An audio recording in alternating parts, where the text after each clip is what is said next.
Hello everyone, I am Tacet and welcome to the Gems of War stream. Hope all of you are having a good weekend so far. So today we are going to be going and continuing our grind in trying to get more vault keys. Our current total is a grand total of 1 shiny vault key.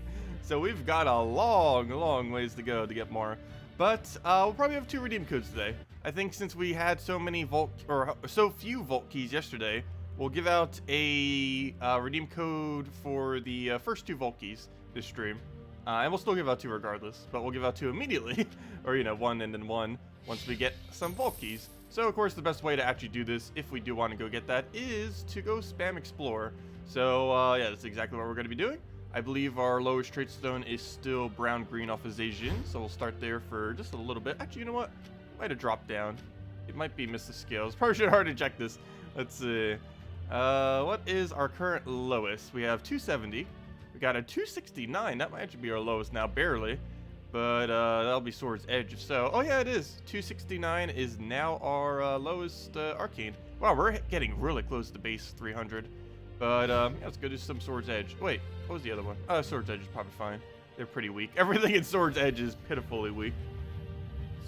Also, this would be a great place to farm blues too, though we're already done with the event, so we're not really utilizing that aspect, but oh well. Yeah, hello everyone. Hello Brian. Hello William. Hello JZG. Hello Michael. Hello Captain. Hello Elite. Hello everyone else. Welcome. Yeah, how are your guys' luck been going so far? Someone mentioned 14 keys. Gosh, that's a lot of keys. Let's see, what did you get from it though? 4 regular blues. Oh, that's amazing. 2 major greens, 1 major wisdom. 4 Cedrics, diamonds, okay, not too bad. The 4 smaller blues definitely really nice. Yeah, I haven't gotten a major blue off of Cedric for, I don't know, ever. I can't recall if we've ever gotten a major blue off of Cedric. It should be the exact same drop rate as anything else, as far as all the other orbs. But I don't recall ever getting one from him, despite getting multiple major orbs. And if so, probably only 1 ever. But let's change that today. Hopefully. Highly doubt it though. We'll be lucky if we even get a few keys. But hopefully we have better luck today than yesterday. We'll have to see. That is the goal. If nothing else, we still get a bunch of other loot. And we're still getting Frost Mage leveled. That's the other slight effect of this too. I do eventually want to get all hero classes maxed. And now that we can use them whenever we want, that's going to be a lot easier to do than it was in the past. Because no longer do we have to go like, oh yeah, I can't level something right now because for whatever reason. But that's not the case anymore because we can always level anything whenever we want. Now that we can switch our hero class to anything we want whenever we want. So there's never an issue of needing to switch or being restricted from switching. You got 4 vault keys so far, but only playing PvP. That's insanely good then. Very nice. That does remind me, I think almost no one in my guild is playing PvP this week because we're getting like no pets. To a degree, that's almost a good thing because pets don't have a chance of dropping anything vault key related. But we're getting like an absurdly low amount of pets this time around. And almost every single one that keeps popping up even off stream are just repeats of stuff I already have maxed. Did I already do Blue Guild War Day? No, we always do the Guild Wars and whatever the guild related event is that night. So yeah, we haven't done Blue Guild Wars yet. Generally for Blue Guild War days, you just build like 4 Vash, Azura, and 2 other troops. That's generally what most Blue Guild War days come into. That or Azura into anything. I think I currently use some kind of Farce Troll team with a weapon. Something like, I believe my exact team right now is Farce Troll, Azura, Dawnbringer, Hinsla. With Titan hero class, I believe is my current invasion team. Something similar to that. Hello, Aragon. Welcome. Hey, our first moment of the day.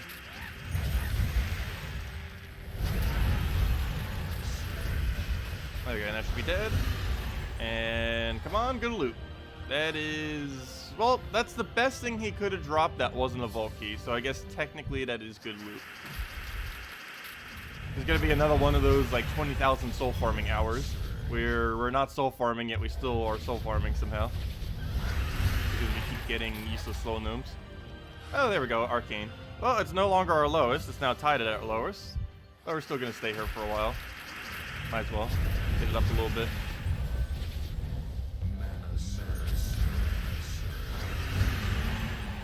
Yeah, at this current rate, I think we'll have base 300 trait stones in like, probably almost by the end of the month.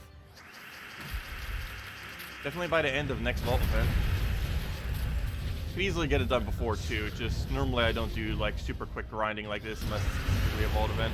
That or unless I really need a level hero class for some reason. But there's no hero class that really urgently needs to be leveled at the moment. We actually have everything leveled that needs to be at a certain level for the most part. Titan at 100, Thief at 100, Rune Priest at 100, Frost Mage at 70 because it's 100 is pretty lackluster, and a few others. But pretty much everything that needs to be maxed we've already gotten to that point. It's just a matter of getting all the other scraps up eventually.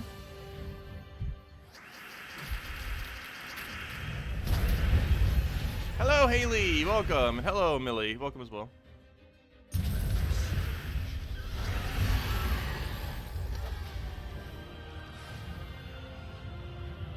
If anyone has any questions to stream, feel free to leave them all. We'll have plenty of time to go over everything. This is a gnome event. 3 Night Coronets. Night Coronet's actually a really, really good early game troop as well. Has that 50% stone skin, has that double hit. They ended up making several buffs to it over time. When it first came out, it was actually really pitiful. Like super, super ultra bad. But then they kept buffing it and buffing it and buffing it. And now it's one of the better knights in the entire game actually. And one interesting thing about him, even though it says he hits first and last enemy, he does double hit if there's only one enemy left. A lot of troops have the exact same wording as him, but they don't actually double hit.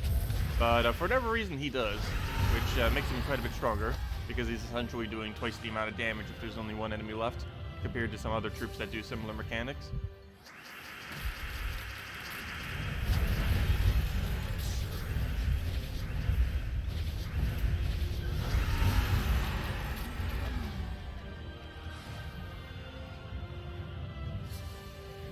It takes just over 28 hours of 3 times class experience per minute to max level a class from 0 to 100. Yeah, it takes a while. It definitely takes a long while. And that sounds about right. We do win it a little bit quicker than 3 per minute, though. If I was actually diligently doing it the entire time. Hey, we gained a level. Yeah, it takes a while. And we still have, like, 10 hero classes to do. We're more than halfway there, though. But just barely more than halfway there. Maxing all hero classes. It seems like we're closer, but you have to keep in mind that a lot of them at like 40 or so means nothing.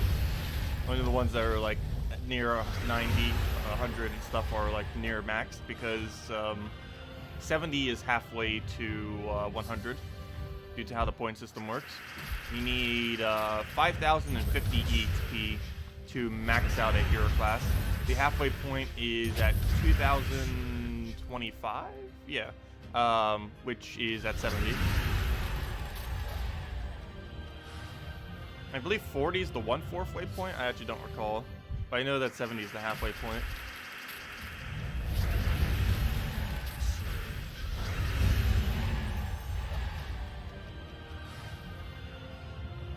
You got 0 Volkies yesterday, and you're already at 5 today. Very lucky. Hopefully that's a sign of our luck. But so far so bad, but we haven't really had too many gnomes to try to test our luck with.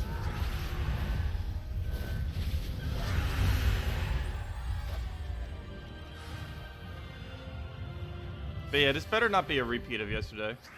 At least we can't say we got 0 again, because we did get one right at the end of yesterday's stream. And that's the only one we've gotten all weekend. Also, I do count Fridays basically as weekend these days. Without my schedule has shifted, it's pretty much considered the weekend to me. Hey, another gnome, please, Volky already. See the first Volky of the day within the first 10 minutes. Go. You know you want to. Nope. Well, it's a key, not the right key though. That happened a lot yesterday. I really hate that he has multiple 1-key drops. Because if you just read the text, it seems like it's a vault key every time. It's pretty obviously not, though, if you look at the image. But, or if you even just read the text. But, you know, it says 1 and it says key. So if you just read the beginning and the end, it looks exactly like a vault key. Wow, this place has a lot of night coronets. Feels like every battle is just pure night coronet. Well, if you haven't finished the blue, then go come to Sword's Edge. Gosh. It does have a lot of blue.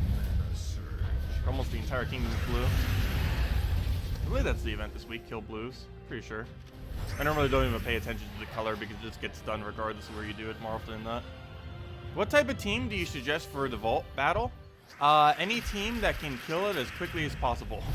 Like one wipe everything. Sunbird Rowain, Sunbird with a Forest Guardian, Sunbird with a weapon. Basically any split damage into an AoE or AoE into split damage. I generally run, because I have higher stats, Sunbird, Forest Guardian, Firebomb, and...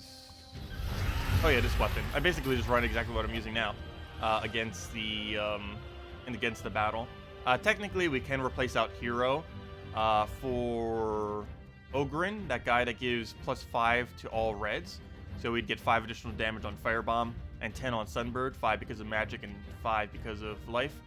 But that's not really that needed. But yeah, that would technically be the absolute best that we could do if we really wanted to. Sunbird, Firebomb, Ogren, and Forest Guardian. That would be the most consistent way you could ever get it done without ever losing anything. I've never lost a single thing on a trigger thingy yet. Also, make sure to do it on normal difficulty. There's no benefit to doing it any higher than normal.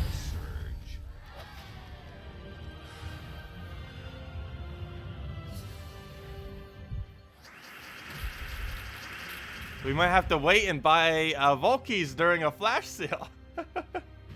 I'm actually curious what they will be doing with flash sales in the future.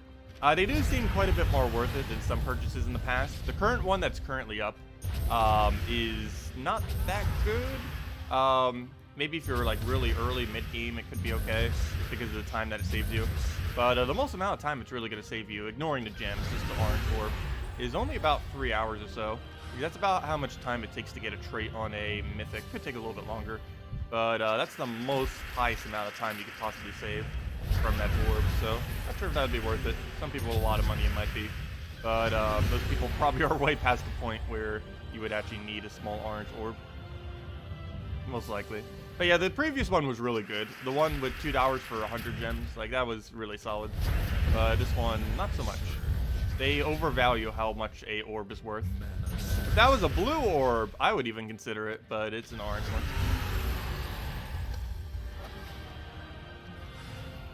I'm really curious if they do put a blue orb up there, how much it will cost. I assume it would be about $10, in which case I would personally not find it worth it, though I could see the value in it being worth it to some people. Like 100 gems with a blue orb.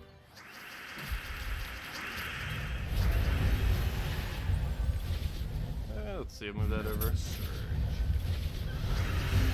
Because for the most part, most of my orbs are just going into Zukov.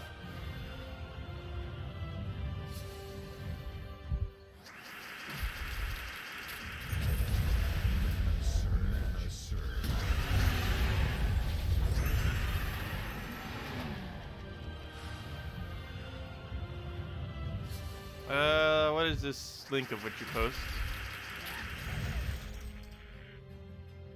Flash Drill description is incorrect.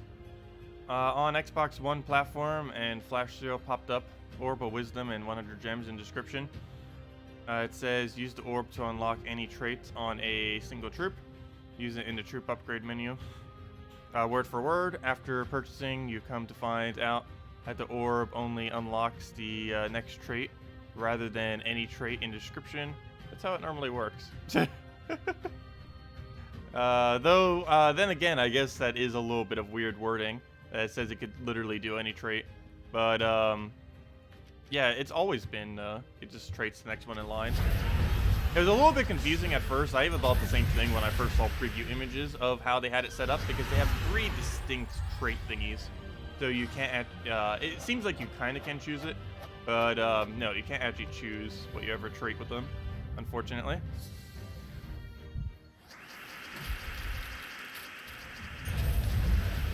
Though I guess technically he is right that it is Slight misadvertising.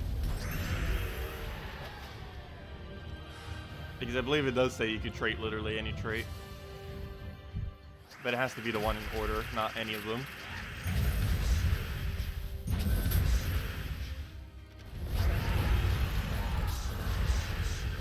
And as far as efficiently leveling thing, if you're using smaller orange orbs, the most efficient way to actually use them is spend your trait stones on the first trait of Legends and Mythics, and then use the smaller orb on their second and third trait. You should try to never use a small orange orb on the first trait. That's because the first trait of every troop, including Legends and Mythics, are cheaper than any other trait they have. So using a orange orb on it's a little bit of a waste. You still can if you're like really low on trait stones, like early game and stuff. But even in early game, you could probably still afford the first trait of Legends and Mythics. They're still expensive, but they're way less expensive than second and third. Because they don't require any arcanes. It's just a large amount of runics and I believe mostly minor trait stones. Yeah, I really wonder where they get the $50 value from, too. That's why I was saying in that they overvalue orbs. Like, really overvalue orbs. They overvalue a lot of stuff in this game.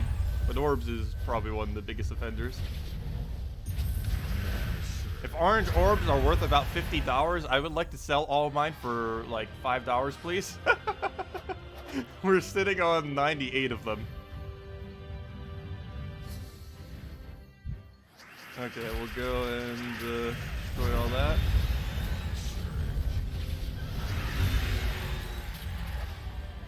And there we go. First vault key within 16 minutes or 17. Okay, I did say we'd give out a redeem code every time we get a vault key. Let's use the vault key first, though, and see if it's actually trash or not. That won't have any effect, but let's just see if it'll ever leave. There we go. Hopefully that's a good sign that we'll get a bunch more vault keys.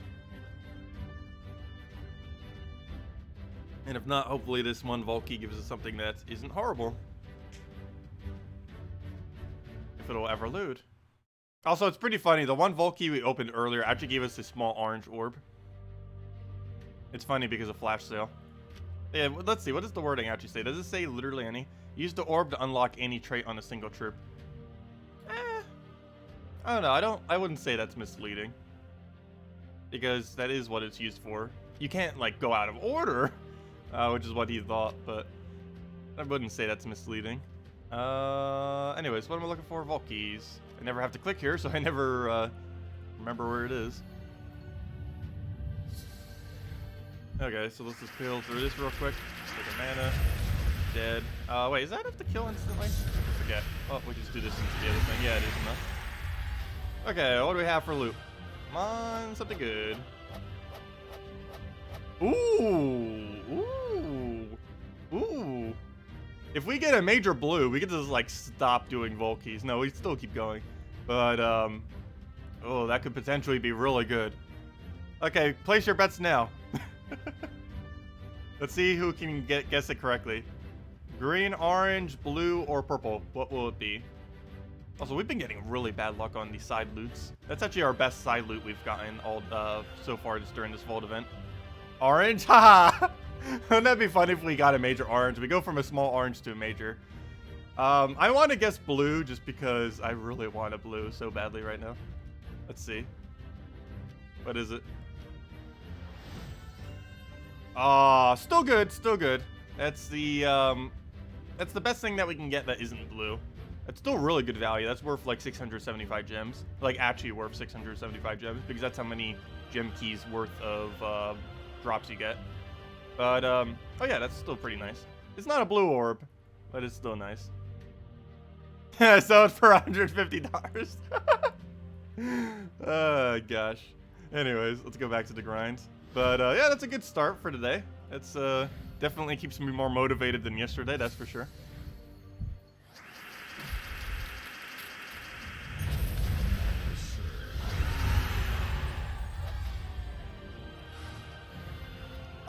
Let's see. How much do rewards change based on difficulty? Not at all. Difficulty has zero effect whatsoever in Vault. I don't even know why they have the ability to set difficulty. Nothing changes. You should always do Vaults on normal difficulty.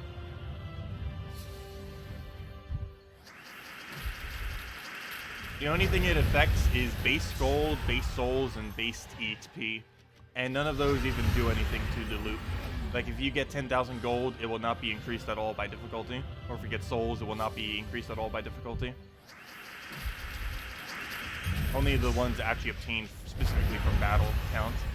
So things like if you were soul farm in that battle or stuff like that, which obviously you wouldn't bother doing. You'd want to kill it as quickly as possible. Oh yeah, code, my bad. I forgot. Wow, okay, anyways, yeah, let me go do that. And then we'll hand out another one once we find the next vault key, as long as it's not within like the next several minutes. Though, actually, if we get that lucky, you know what? We will give out another vault key. If we seriously get that lucky that we get another vault key within like 10 minutes, we'll have another. But we'll have another regardless when the next one comes out. Let's see. What? It says this code does not exist. What? Why is there two codes that don't exist? That's weird. Okay, well, here you guys go. Here's a dead code. This one shouldn't work. Let me know if it does. But that one shouldn't. Let me go test it again, just in case it actually is working. I don't know why. Two of these codes were just completely dead. It's weird. Yeah, there's no extra spaces or anything in there. It's all capitalized. I got my thingy in there. Sorry, redeem code does not exist. Okay. Well, let's try this again. Looks like I'll have to go use my reserves. Or not really reserves, the new ones. Actually, the new ones should have 200 souls in them too. I don't know why the last few batches haven't, but the next ones should. Okay, this other one works. First one that I have posted shouldn't, but this one does.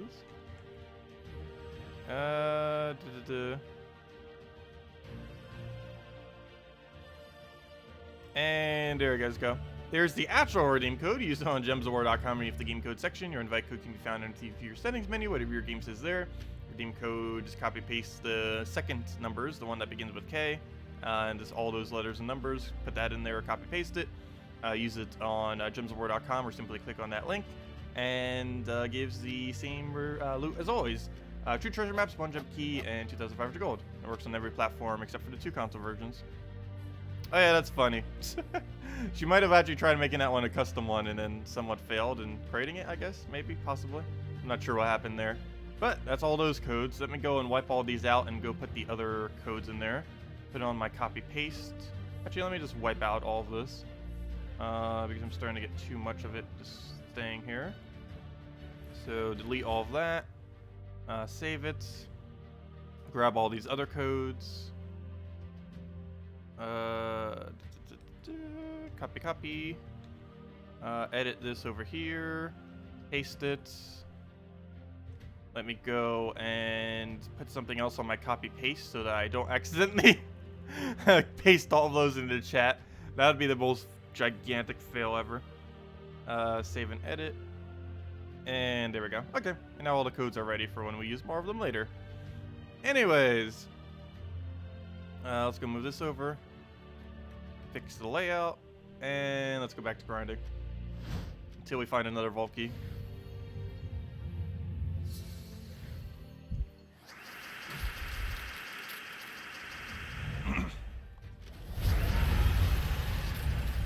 Yeah, they definitely very excessively overpriced a lot of stuff as far as what they think the value is. I really wish they would stop even putting those into the game. Every single location where they actually use it, it is a lie. It is objectively a lie. Not even relative. It's like, just anyone who looks at it's probably suspicious. For the most part. I think it might have to do with them just wanting to have it in, but I'm not sure. Okay, we'll go and take that red there. Yeah, where's the heater? Heater! Turn off! Too much heat.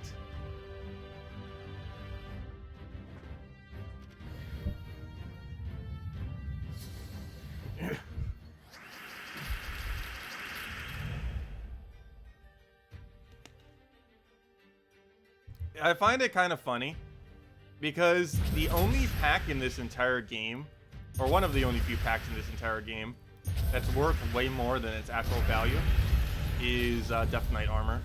Yet nowhere's on Death Knight armor does it say $100 value or $150 value or something like that. Though if they actually legitimately said $100 value on it, I would say, yeah, they're probably right. If they said that for Death Knight armor. That's the only thing in the entire game that they could put it on that I would say, yeah, you're right. That's probably correct.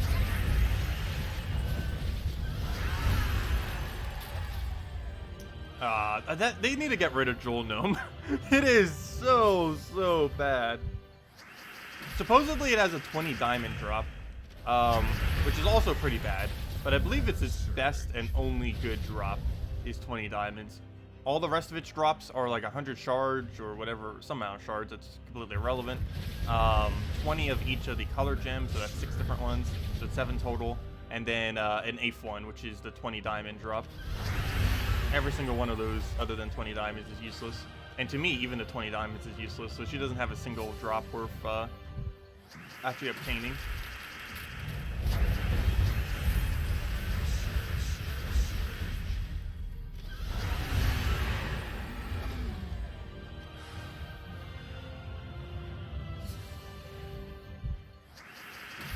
You haven't been doing too much AAA gaming lately. Or actually, I should say that I have started doing more lately. I haven't in the past several years. The last like 8 years or so, I've almost been exclusively to indie games or to competitive free-to-play games like MOBAs and stuff like that, like Dota 2, Dota, and other similar things. But yeah, I ended up staying away from consoles for a while. Not exactly sure why. Probably because of the pricing for them while I was in college. College budget cannot afford such things. But also because I normally use Nintendo consoles, and the Wii U was the biggest flop I've ever seen,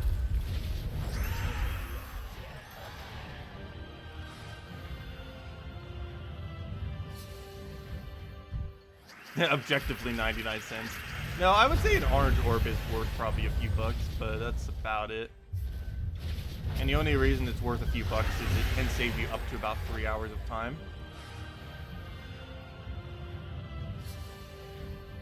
Though I personally find it more fun just grinding it out. Also, in the current economy of the game, you're eventually going to reach a point where you have way more trade stones than you ever need. Though they are adding some kind of feature this year that will be syncing trade stones in some way. So, yeah, we'll finally get to use our trade stone reserves starting in sometime this year.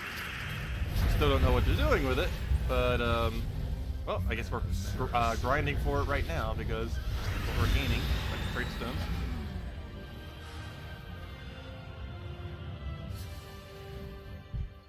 Maybe they will give us better use of the color gems in the future. I wish.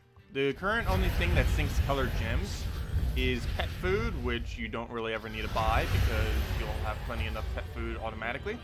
And the only other one is, oh, what's the other one? The things that craft those random troops. But those are even worse for late game players now. They used to just be a random troop of a certain color, so that they could also drop legends and mythics, but they don't even drop legends and mythics anymore. It's now a random, or not a random, it's a choice between 8 random ones, or not a choice, but it'll randomly drop one of the 8 things that it shows, and it only ever shows common to epics, 2 of each. So they're actually even weaker for late game players than they were before, or even just in general. They are useful for newer players to get epics that they don't currently own, as well as ultra rares like Sunbird and stuff, if it happens to pop around. But other than that, it's not useful. And also, weapons occasionally use it whenever you try crafting those. Like if you want to craft the Doom weapons instead of buying them with gems. But most late game people just buy them with gems, especially since they need more sigils anyways to get the guild to all rewards. 100 arcane trade stones will convert to 10 gems. No. Though I wouldn't mind them adding a feature that can convert treasure maps to 1 gem each. It used to be what treasure maps were. Instead of getting, whenever you got like a 7x cascade, that thing that would normally give you 1 single map during a battle, even if you don't have a map farming troop, that used to give 1 gem instead of a treasure map. If that was still the case, we'd have several thousand more gems than we currently have. And if we couldn't convert literally every map we've ever gotten, we'd be sitting on 30,000 gems right now. We gain about 7,000 something gems. Of course, we could also gain about that many gems if we actually used them, but we would have to use them, and that takes so long. We calculated out yesterday. It will take anywhere from 120 to 200 hours to complete every map I currently have in the current state of the game, which is just way, way too much time of doing maps. In that time, we can almost finish maxing out every hero class.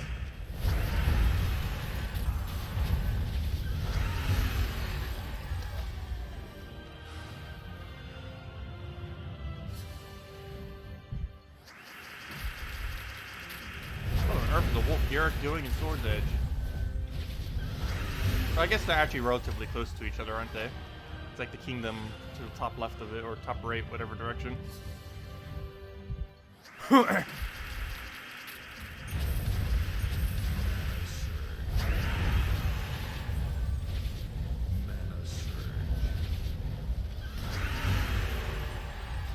He got lost.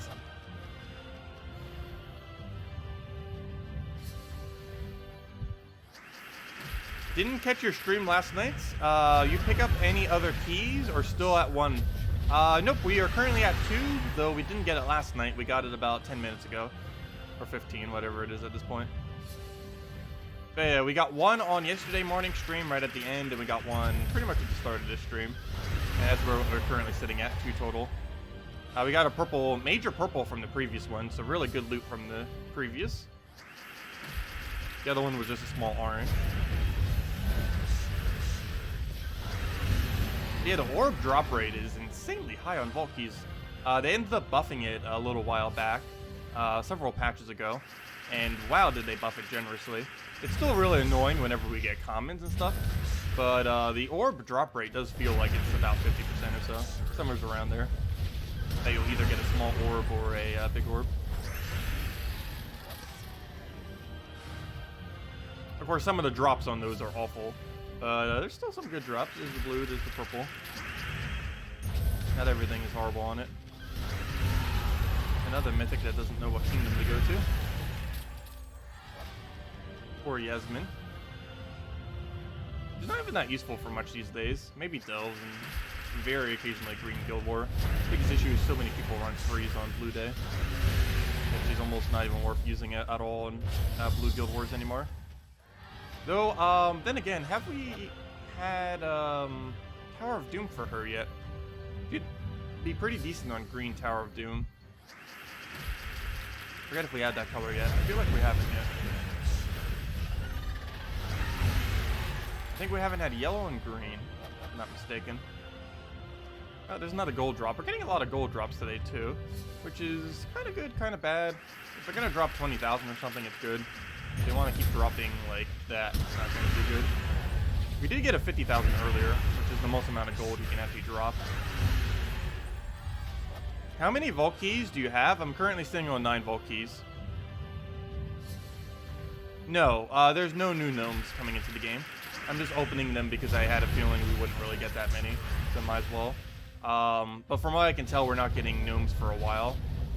We know up until about, what, April or May, and I didn't see any gnomes in all of that time. So there's a good chance we're not getting a gnome for a very, very long time. It might be sometime in the summer until we get another gnome. So, yeah, I'm not really too concerned with that at the moment. Our low vault key count. We're going to get plenty of them for free from invasions in other game modes. Bounty Hunter, Tower of Doom, or not Tower of Doom, in raids and stuff like that. Also those Tuesday events and stuff. Yeah, it'll slowly trickle off over time.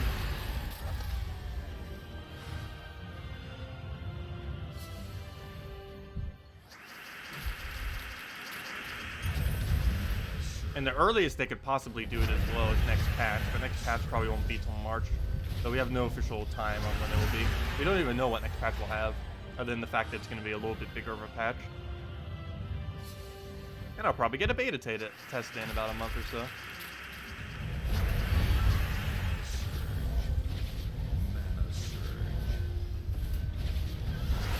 Map gnome, no. Keen Gnome would be pretty nice. Someone brought to my attention that Brown's the only one that's not covered yet for gnomes. And Brown tasks, if you look at the guild tasks, all the Brown tasks are key related pretty much to gold keys and glory keys. And those would be the most common drops if a Keen Gnome was even to come into the game anyways. But yeah, Keen Gnome would be pretty cool. Something like some amount of gold keys, some amount of glory keys, a few gem keys, a few event keys as drops and stuff like that. Highly doubt they would put VIP keys or guild keys, or obviously like none of the bigger ones would be in there other than vault keys. But I don't know, Keen Gnome would actually be pretty cool for Brown though. He'll be the gnome that unlocks the vaults.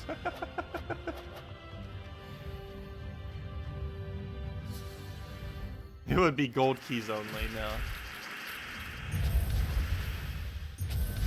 Gold keys only wouldn't be horrible though if it was a lot of gold keys. Like a really, really high amount. Like if his best drop was a few hundred.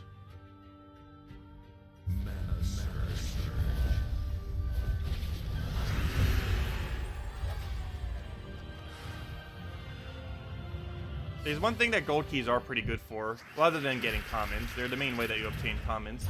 But they're really good for various resources like glory, gems, stuff like that. About every 100 of them is like 20 to 40 glory. You get a little bit of gold back, or just gold in general. You get a little bit of souls. You get like 1 or 2 gems every 100 or so. More so like 1 gem. But they do have a lot of weird mix of resources in there. Also the best way of getting minor trait stones in the entire game. Well, you can get 1 per battle, or approximately 1 per battle. You can get them a lot quicker if you use literally all of your gold on gold keys. If you're ever low on them.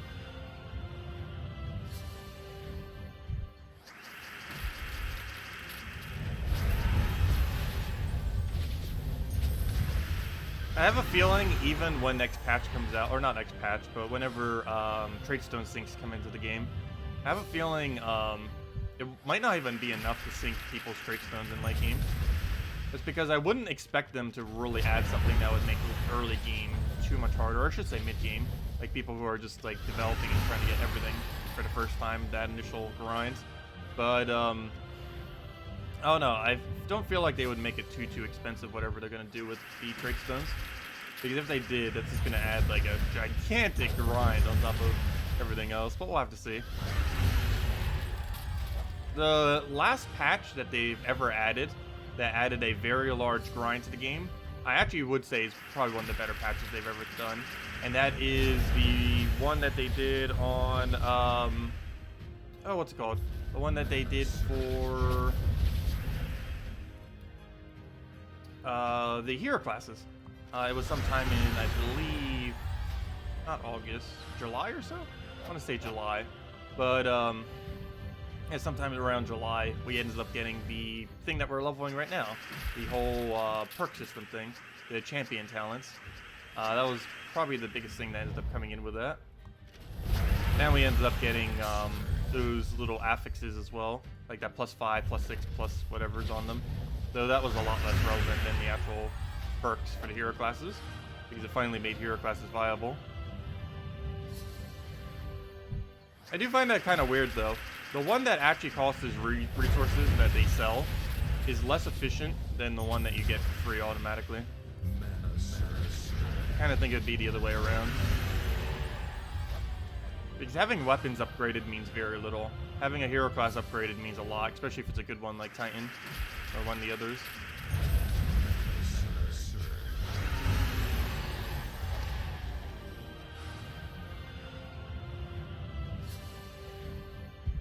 You want a mythic gnome with 150% gold trait? That's never going to happen, unfortunately.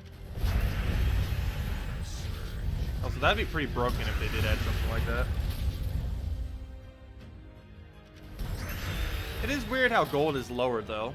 Gold has 25% and 100%, whereas souls has 50% and 150%.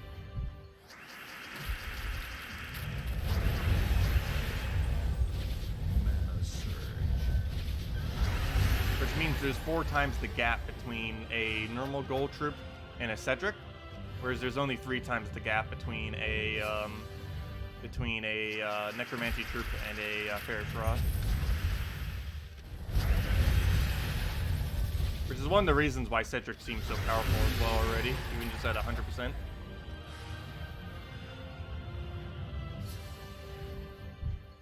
Mythic Gnome with a 100% chance of running away. That'd be funny. If it had a trait that makes it run away at the start of its turn, so that the only way you could win is if you kill it immediately, or if you stun it. They would never be that evil. Though that would be a cool concept of a gnome. The easiest way to kill that would be like Siren spam it, Wisp spam it, anything that has extra turn spam it, or at least a really high chance of it. Or you would use some kind of first turn stun spam, like having 2 Corvashes in your team, followed by like a Grimlet convert or something, or Gimlet. I keep calling him Grimlet, it's Gimlet. But yeah, there'd be ways to counter it. Starts with Empowered, you can just drain it with Spirit Fox.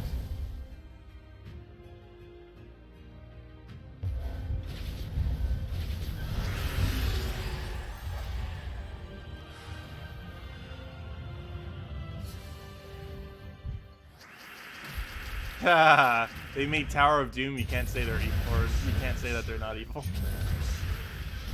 I don't know, I kind of like Tower of Doom. I don't like the reward system for Tower of Doom, but the actual game mode's pretty solid. It's a nice reinvented way to optimize delves, or not re-optimize, but I don't know what's the right word for that. Repurpose delves, basically, in a way that doesn't actually feel like delves, even though it uses a lot of the same battles as delves.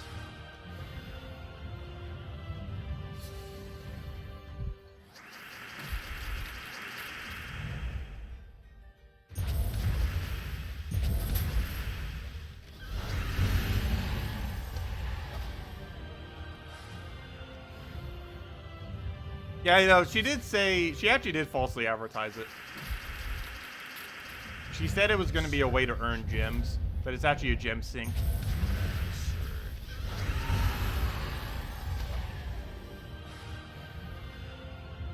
Oddly enough, Invasions, I think, earns you more gems than Tower of Doom. Which seems really weird, but I believe that is the case.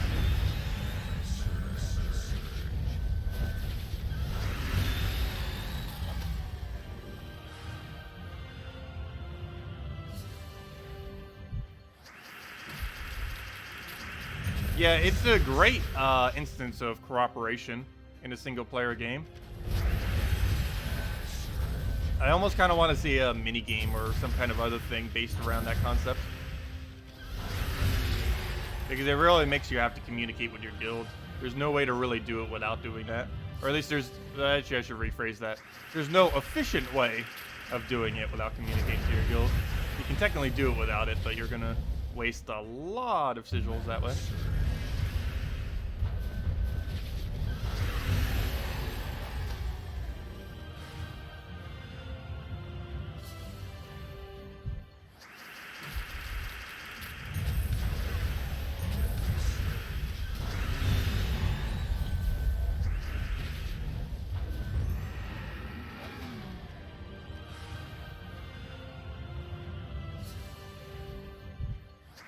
Vault key from a glory gnome. Aww. I know, that's almost bad to see sometimes. Like, it's still a great drop. But it's like, oh, that could have been 1,000 glory.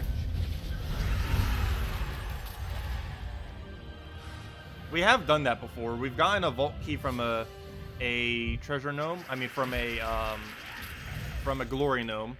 And then the loot that we got from the key was less than that we would get from a normal glory gnome drop. It's very rare that would happen, but it is possible. 5,000 souls. We're up to, I believe, 15,000 souls this hour. Maybe even a little bit higher. I haven't been tracking every drop. But that's our second 5,000. And I know we got more soul gnomes than just that. And the hour isn't even up yet.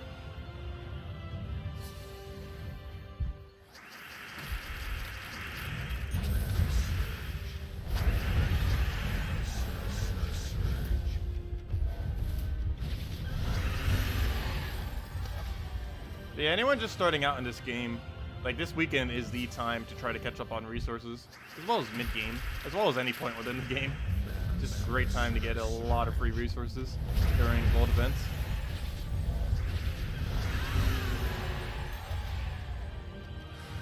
Too bad it's only 3 days out of the entire month. But they do pretty consistently do it every month.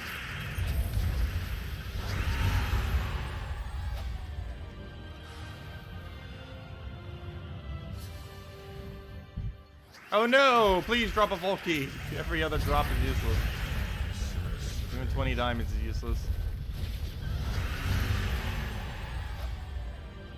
Oh, yep. Just 20 sapphires. Pointless. Don't need that at all.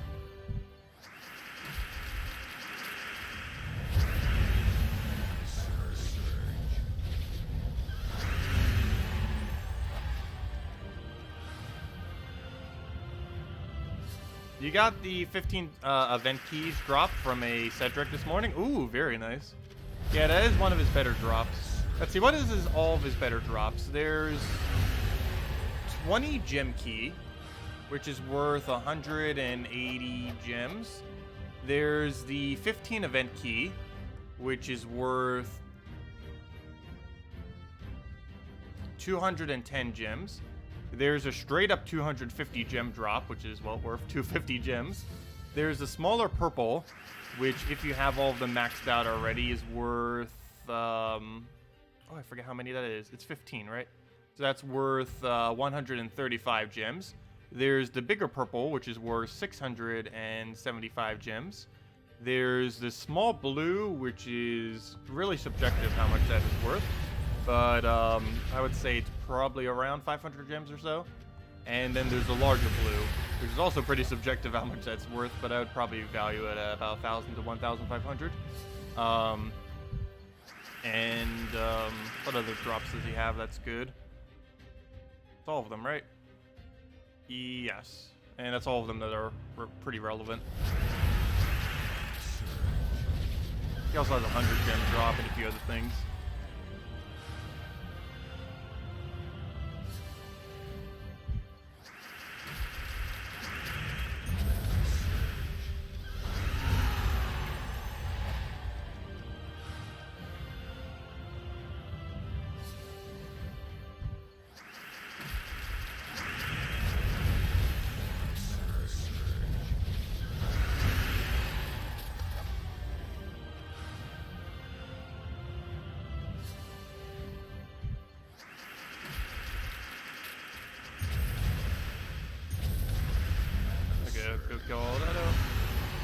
Another Cedric. Aww.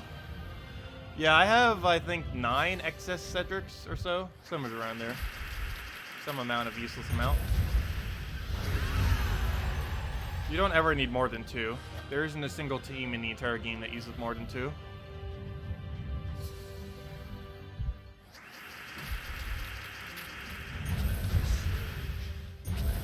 The only thing you might be able to get away with that uses 3 is Bronze Lock Pistol with 3 Cedrics.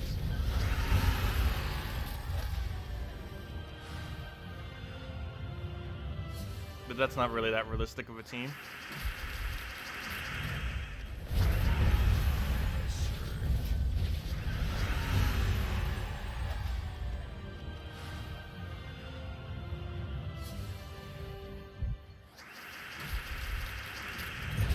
Too bad Bronze Lock Pistol doesn't gain any extra damage from magic. I mean, from gold. It just gains extra destroys. If it had a boost ratio for both, it'd probably be the best weapon in the entire game. It's still pretty decent, but it only has it for its destroy. Biggest issue that it normally has is it does too little damage. It has infinite loops that can do, or maybe not exactly infinite, but it has loops that can do a lot of damage. But it just initially doesn't really have that much as far as its base damage. It's like 20-something, 30-something. Compared to Key, that's like double one-shots.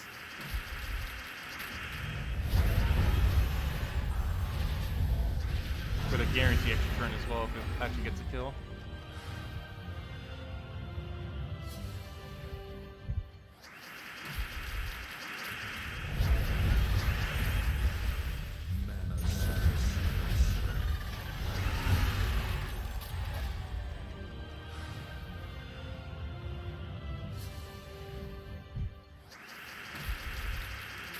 Where did all the gnomes go? They all disappeared on us. And I don't count that jewel gnome as us actually getting a gnome.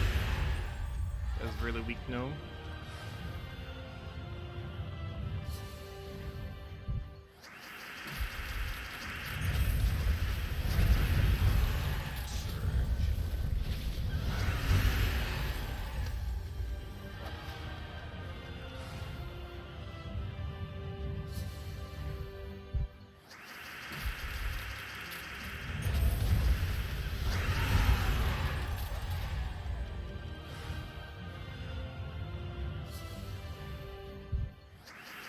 Yeah, that reminds me, I need shave soon. But then I have no beard to play with. There we'll grow, get that, get her destroyed. Gnomes took a lunch break. We'll be taking a lunch break in a few hours.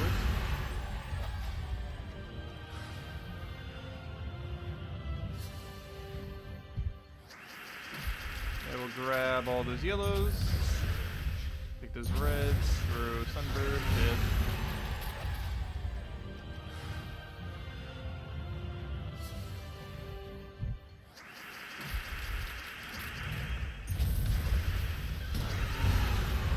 Get a nice little bomb down. I should take those reds first. Do it that way so they both die simultaneously, and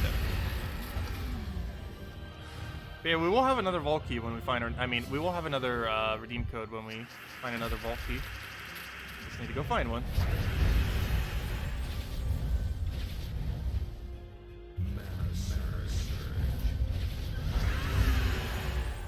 If anyone has any questions or anything you want me to go over, just let me know.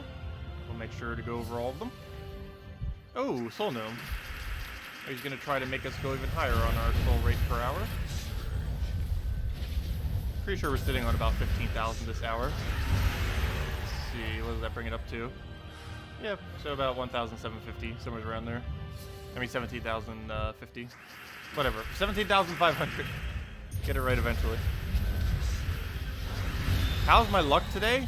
Only one key, but it was a purple orb. So pretty good luck. That's 675 gems worth of drops, basically.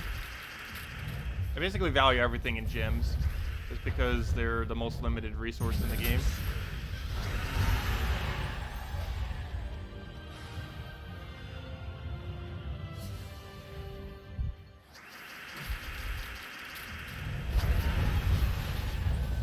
And you can technically consider as 750 gem value, but I always buy my gems in bulk, so it always comes out to 675. They're 1 gem cheaper. They're only 9 gems each instead of 10 gems each. That way.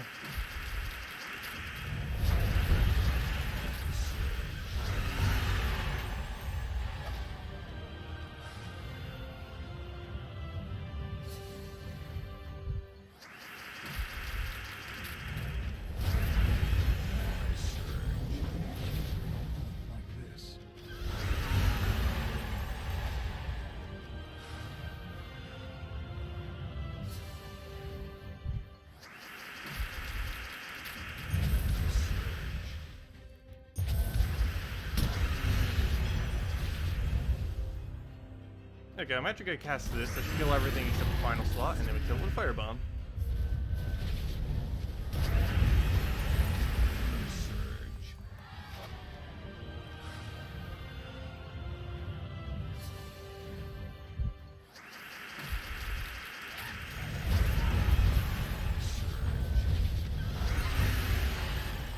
Come on, Volky. Nope. The awkward moment when the trait stone is better than the gnome.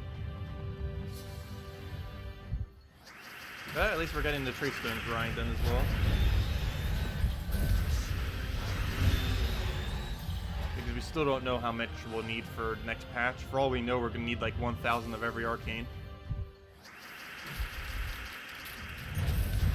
I highly doubt that though. But you never know. If that is the case, we have a lot of grinding to do. But we'll know once we get more info on that. Could be months before we know more about it though. But who knows, maybe it's next patch. To my understanding, we know nothing about next patch though, currently.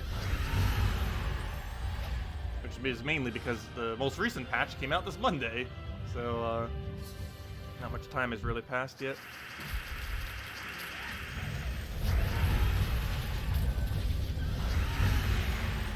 Convert trait stones to orbs. That would actually be really useful. I don't think that would be the case, though, what they would do with it.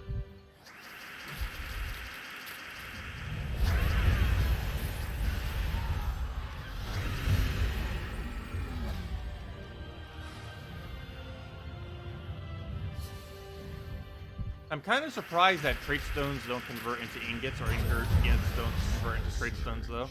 I kind of would assume it would be able to go one way or the other, or both. Oh, wow, yeah, we've been getting a really low amount of pets. Mainly because no one in my guild's doing PvP. But, that's somewhat my fault, too. Because we have done barely any PvP. We haven't gotten a single pet gnome this entire, event. Just because you can only get them from Arena and PvP. But I think the main reason is because they nerfed Arena, so no one's bothering to farm Arena anymore. Or at least no one in my guild anyways. Okay, whatever, load. It wasn't really that much of a nerf to Arena, you just don't gain class EXP anymore in Arena. But that's getting a lot of class EXP right now. Getting like 180 to 220 per hour. Free EXP. That we wouldn't be getting if we were doing Arena. We also wouldn't be getting if we were doing anywhere else. Even if we were doing PvP, the most we're going to get is like maybe 100 per hour. Okay, I did click back, by the way. It's just not loading. Come on, game. Stop lagging. It really likes to lag whenever it goes back to main menu. Has anyone else been having this issue? Like doing a lot of explore battles, then go back to main menu, and then it freezes up? I don't have it for troop menu or anything anymore, but I do have it for doing a lot of battles. Same thing happens with PvP. Do like several dozen PvP battles, then backspace to go back to main menu, to the map, and then it freezes for like a minute sometimes. Sometimes a lot shorter though. But this time, not so much. Might just even need to restart the entire game at this point. Might be quicker if it doesn't get it in the next several seconds. Okay, let's just restart the game. Good job, Gems of War. You work so well. When you fix one lag glitch, you add another. But oh well. Restart it and don't play Explore. The same thing's gonna happen. The only game mode that wouldn't do it, oddly enough, is Challenges. Oops, why did that not load? It says the game's already running. Okay, well, let me go do it through Steam. It won't say it that way. If I launch it through Steam. Let's see. Launch, play. And there we go, we're in. But yeah, if we spam challenges, we're going to get a lot less gold and a lot lower rarity trait stones. But it actually will never do that lag, because it loads the map every time. And for whatever reason, even though it's loading the map literally every time, it never lags. Yeah, if you only need to load it once, it lags. It's weird. Okay, we already have this one maxed. Come on, again. Every single pet. I don't think I've gotten a single pet this weekend that I didn't already have maxed. Yet we don't even have half of them maxed yet. I think we only have like a third, if that, maxed. Yet we keep getting all the ones we already have. Anyways, let's go and, not that. Let's go back to Explore.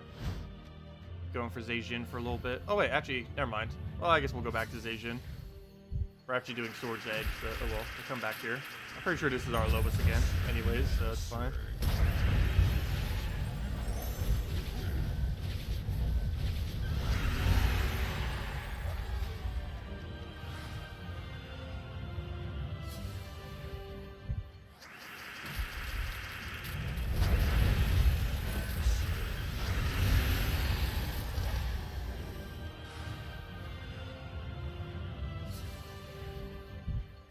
They just released more Zugoff-type creatures. There is a possibility they will be adding troops that are doomed rarity. That one rarity above Mythic. You'll never need to upgrade that high or anything like that. But there is a strong possibility they'll add troops that you can only ever obtain one of. Like, absolute total. Not even like Mythics where you could obtain like 2 or 3 or 4. But literally only one ever. But yeah, those will be coming in eventually. There's weapons like that, the doomed weapons. They're pretty average, but there's a good possibility they'll add 3 or 4 color doom troops. Probably 3 colors. I highly doubt they would do 4. But we'll have to see. I believe the first place that will actually come into the game, at least based on current things that exist, is from having very high faction renown. They did mention they're going to be adding exclusive stuff to really high faction renown totals, but they never really made much of a mention of what it would be, but it'd probably be doomed troops, most likely. Doomed troops or doomed weapons.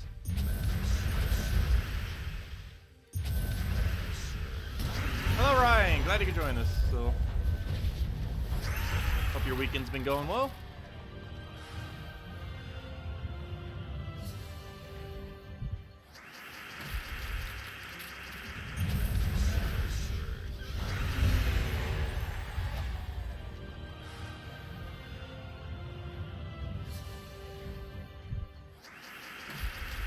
Yeah, generally my guild has pets all day back to back during these events, but not as many people are farming PvP this time around, which makes sense. Because I would be spamming Explore right now if I was playing, and that's what we're doing. Wow, we got another 4 times Gnome. We actually got this earlier too. Exact team. It was in 3rd slot too. Like literally everything in the exact same. Can we get a Volky off it though? Oh, well, the loot isn't the same. Well, Volky, let's go hand out a redeem code. Let's go open it first though. I did say when we get another Vault Key I would. Okay, so today's already a lot better. We're at 2 Vault Keys, 3 total. But let's see, can we top a purple orb? That's gonna be hard to top. There's only 1 drop really in the entire drop table that I would consider higher valued in it, and that's a major blue. And there's a very small chance we're actually gonna get a major blue. Or let alone even getting a major orb. We'll see what happens. That should be enough to kill. Come on, something that isn't useless. Anything but a common. So I shouldn't say that. It's going to give me like 60,000 gold. Ah, no. I don't need Cedric. Well, at least we got a gem key and 5 gems. But, yeah, if you haven't gotten Cedric yet, go and get him. He is easily obtainable during Volky's event. We actually got him on a 3rd key. He's about 1 in 10 or 1 in 15 off of Vault Keys or so. Somewhere around there. But yeah, that's unfortunate. How many Cedrics do we have? Let's see. We're currently sitting on 10 Cedrics. Oh, I was actually right when I said 9 earlier. But yeah, that means we've gotten a total of 15 Cedric drops in the past. But yeah, we're currently sitting on 10. Obviously, we don't need that many. But there we go. Oh yeah, redeem code before I forget. Let me go do that. Also, this one should have souls in it as well. Let's go put that to the test. Syrup did say that they're souls, but I didn't actually check to see if they have souls, so we'll find out in a moment. We haven't actually had souls and codes for about 2 months now, for almost no apparent reason. It just kind of didn't have it in it for some reason. Okay, paste. So it does work. What's in it, I do not know yet. We'll find out in a second. But there's the code. I'm actually going to check what the loot is first. Actually, no, we'll save it for last. But anyways, you use it. Your invite code is found underneath your settings menu. The redeem code is that random numbers and letters in chat. Just copy, paste, or type it in. And you use it on gemsofwar.com underneath the game code section, or simply click on that link, same location. And nope. Oh wait, maybe it's invisible. Never mind, they might not have souls. That's weird. I don't know, maybe their program just doesn't do it right and it just forgets to do souls. Because she specifically did say that it did have souls. So maybe it's just glitching out and not putting souls in there. That's really weird. But yeah, 2 treasure maps, 1 gem key, and 2,500 gold. Same loot as always, no souls. Anyways, let's go back to the grind.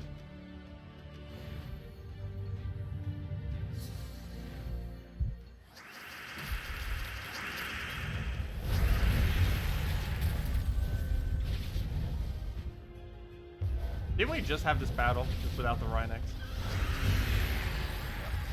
And without the Volky. Up speed of Volky. Can we get 2 in a row? Well, technically it's not directly in a row, but close enough. 1 battle gap. Nope. H key, not the red key though. Though then again, that's almost the exact loot we got from that Volky. Pretty much. We got 1 gem key and 5 gems. That's all we got from the previous vault key, essentially. So that was basically like our vault key drop. The Cedric has 0 value to us now that we have a max. He only has value up until the first 7 copies. Everything beyond that is pointless to ever get him as a drop again. But we have no control over it.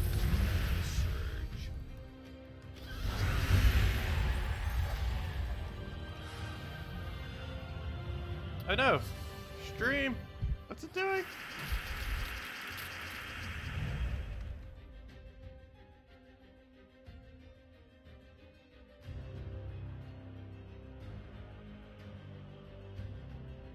Okay, sorry about that. Stream kind of died for a moment. This program just did this update earlier. I assumed that would make it not do that. How big are the difference in gold gains farming casual PvP and explore? I actually don't know, but I do know if you have a 400 gold troop on your explore team, that they're essentially the exact same amount of gold, except that this is a lot less stressful. But this is less gold for sure without the plus 400 gold. But with the plus 400 gold, they're nearly the same.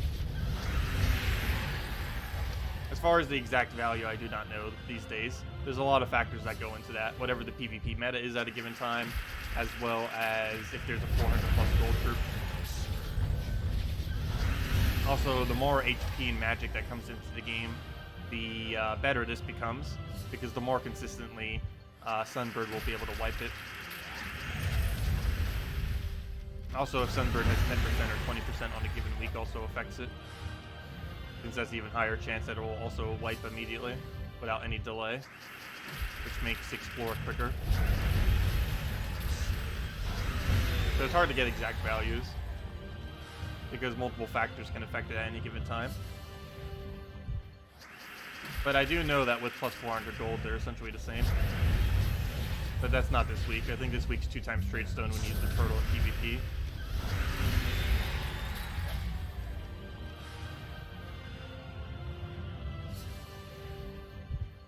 Do you wish the gnomes did like the guardians and stopped yes, I wish everything was like that.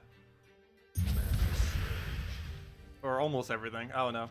But yeah, I wish more things were like that. In that once you got into Mythic with 4 copies, they would stop dropping.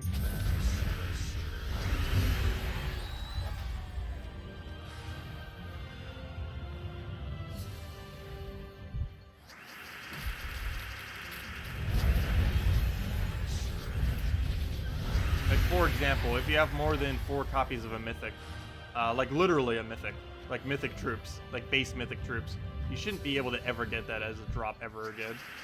Yet we have some that have over 4 copies.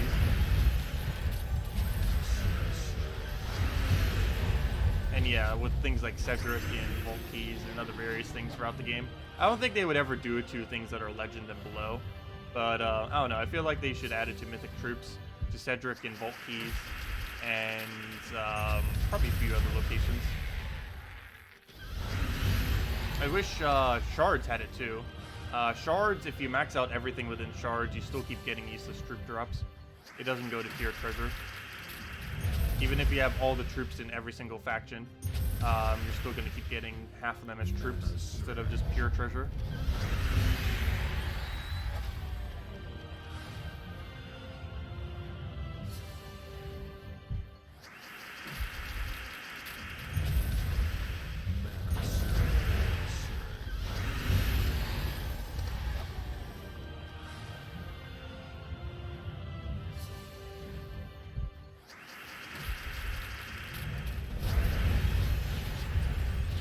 Yeah, generally event keys are... they're a good way of trying to get mythics, but you should never overly open them. Once you have every legend from a event key drop table to mythic, you should stop opening event keys. They are a complete waste if you're just trying for the mythic. They're only useful if you're trying for a mythic while maxing the legends. But if your legends are already maxed from that kingdom and everything else is maxed, and the only thing you don't have is the mythic, it is almost never worth throwing it down. Because the drop rate of the mythic is so rare. You're going to be throwing thousands of gems just to get the mythic. Which to some people might be worth it. It was something they've been wanting for a while. But I don't know, I would just say wait and craft it with diamonds. More often than not. That or only do it up to the legends, which is normally about 200 to 400 event keys. Which is still a pretty good chance to get the mythic. Just don't keep going beyond that, otherwise you're just wasting resources.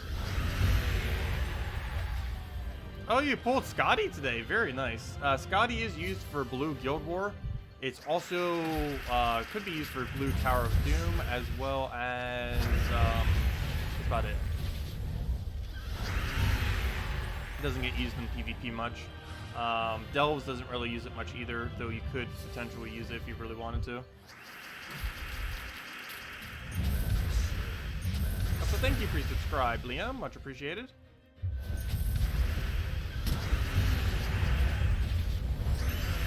What kingdom is supposed to be the event next week? Next week's kingdom is... I actually forgot off the top of my head. Next week's kingdom is... Mr. Scales.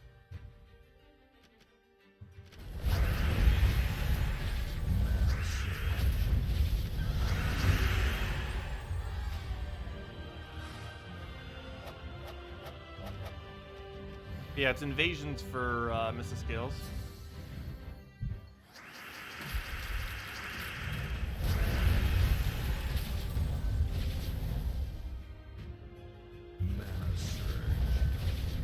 Okay, can we get some damage? There we go. Let's kill it out.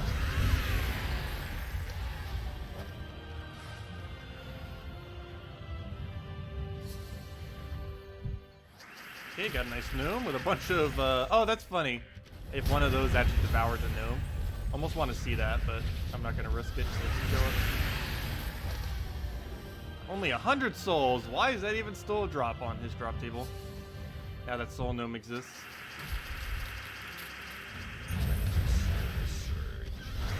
That is 10 times worse than soul gnome's worst drop. And I consider all of Soul Gnome's drops basically useless.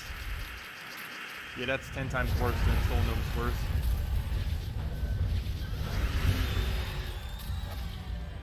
The effective amount of time it takes to get 100 souls is under 10 seconds.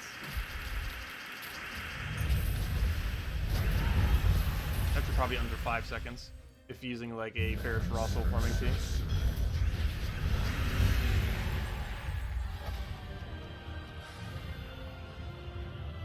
We're also passively getting 11 souls per battle, even if there's no soul gain whatsoever.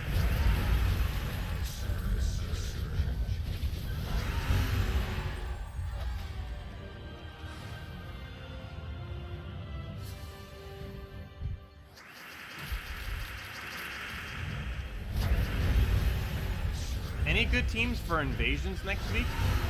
Not really. We're stuck with Nagas, so it is towers, though. So you could maybe get away with Oriali to keep spamming summons. But I'm pretty sure you're just going to use Tapon into some kind of big red weapon. Is likely all you're really going to do for it. So much so that you might even use 2 of them. Actually, 1 will probably be enough. That'll be a little overkill with 2. But yeah, the team's probably going to be like Invasion Troop in first slot, followed by Hero with some kind of weapon, followed by Tapon, followed by, oh, Valky, followed by one other troop, I'm not sure yet. But, well, we got Valky.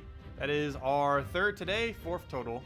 Let's go open it as soon as it lags. Also, I can't give out any more codes, but here's the previous code in case it didn't get used up yet. Not sure if it has.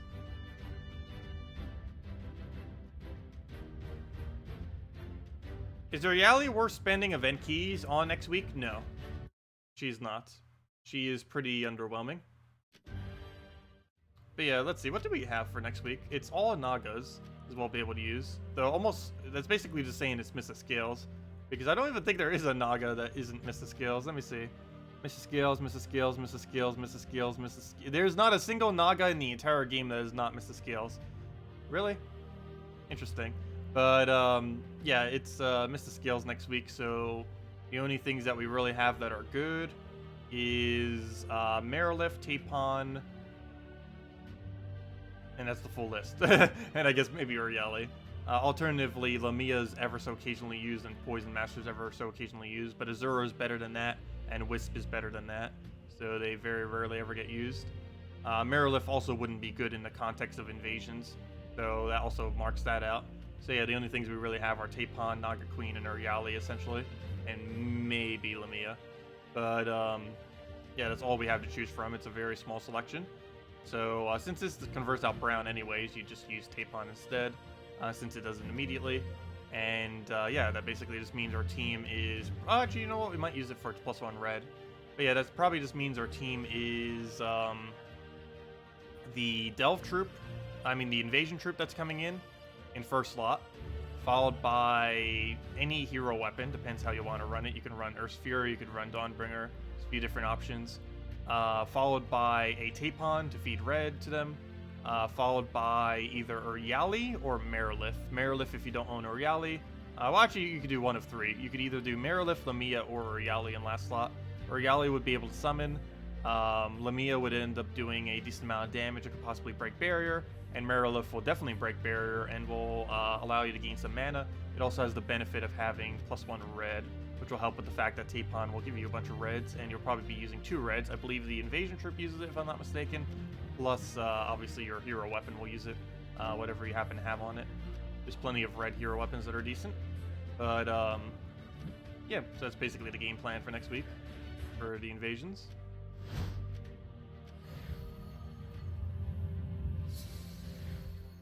What do you think of Phoenicia, the Sunpress Mythic? It's very weak.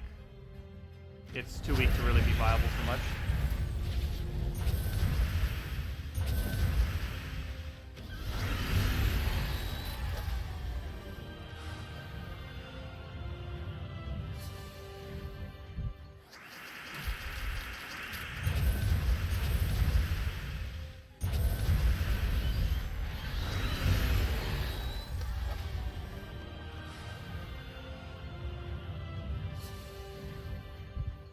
Oh, I didn't open the vault key, did I? I went back, I then talked about a bunch of stuff, but then I never opened the vault key. Whoops, my bad. Okay, let me go open the vault key. Sorry. Yeah, redeem code thingy and the Urieli thing threw me off for a second. But yeah, let's go open the vault key. We should have 10, right? Yeah. That's a sign that we didn't use it. Okay. What do we take here? Throw our blue down. Grab that firebomb. Here, get all your reds. Oh no! Oh no! Oh, he's frozen. That saved us. That would have been bad. Let's see, what do we get? Oh, another major orb and 10 gems in case we get a green or an orange. So at least we got some safety loot right there. So we didn't get literally 0. Okay, what do we have? Place your bets again. We got a purple earlier. So the only thing that could possibly top that is a blue. That or we could tie it with a purple. But it's probably going to be a green or orange. I'm still putting my vote on blue because I really want a blue. I can't even recall if we've ever gotten a blue from Cedric. But, hey, we could maybe change that. If we do get a blue, we actually have 7 power orbs right now. Which means we're only 1 power orb away. If we convert literally everything, if this is a blue, we are only 1 power orb away from finally owning Zugoth. I'm not sure if I'll actually convert everything, but we could if we wanted to at that point. Let's see, what do we get? Ah, useless orange. Useless orange. Look at that. We got a major one to go for that now. That makes it look so pitiful. But, anyways. Well, this has been a pretty productive hour as far as vault keys. Within the last hour, we've gotten 3 vault keys. That's a total of 4 now.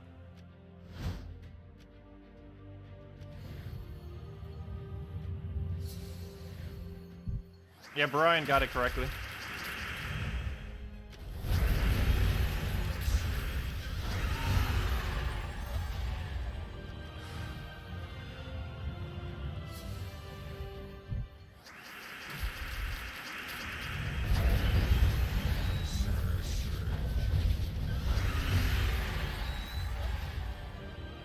Yeah, still, the previous purple that we got made all this grinding worth it. The purple from earlier. The major purple. I haven't actually ever used a single purple orb yet. Oh, 3 Celestials. That's actually a relatively rare drop off him, by the way. It's not a good rare drop, but I don't know. To some people, it could be. To me, it's kind of just going to our reserve, but I guess it's still good. Who knows? Maybe we'll need them next patch. Or not next patch. I keep saying next patch. I mean, whenever they add the Trait Stone Sync. Who knows? Maybe it'll be next patch, but they haven't actually mentioned anything on it yet. If it is or isn't. Am I playing Explorer Challenges? I'm currently playing Explorer. Challenges are technically slightly quicker. The 2 issues with Challenges, though, are they don't give as much gold. And what was the other one? There's one other factor. What was the other factor? Why can I not remember? They don't give as much gold. Oh yeah, duh. And Trait Stones are slightly lower rarity was the other factor.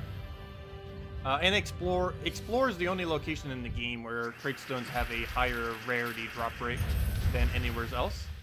Also, the gold factor is pretty big. In challenges, we'd be gaining like 20 gold per battle. And here we gain about 50. Like we would gain about 28 gold if we were to go do challenges, whereas we gain like an extra 500 for doing this instead. There still is a pretty small amount of gold, but it's a huge difference compared to the other one. We're getting like, what, 500 times more? No, not 500 times. That's bad math. That's... We're getting like 30 times more, 20 to 30 times more gold by doing this per battle. Plus it's higher rarity Trait Stones. Even if it's ever so slightly slower, it's still worth it. The only time challenges would be worth it compared to Explore is if you're to the point where you can't really one-shot with Sunbird. Like if you need to go, if you can one-shot it with like a Sunbird or a Rowan on challenges, but you can't consistently do it on Explore, is when you want to do it. As I say that, we actually just didn't get the kill there. But more often than not, we do get the Sunbird kill. How many stats we have in Explore.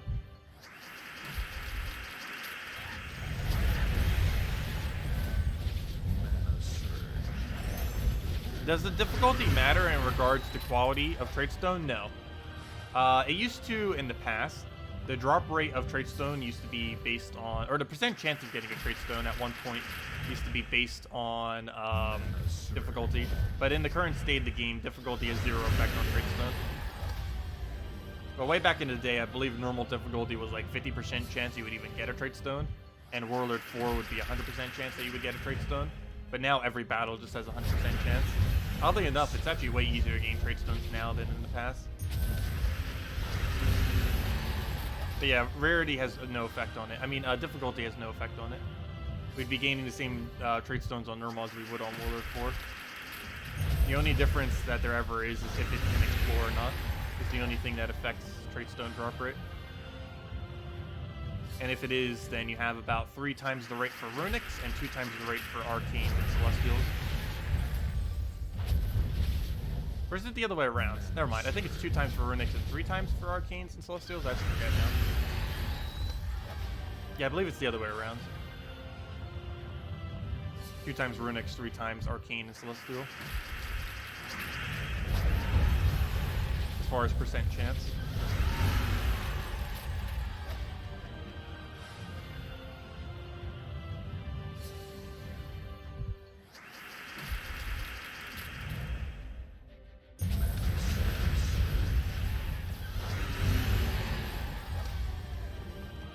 120,000 souls left to craft Dawnbringer. Very nice. You'll definitely get it this weekend then.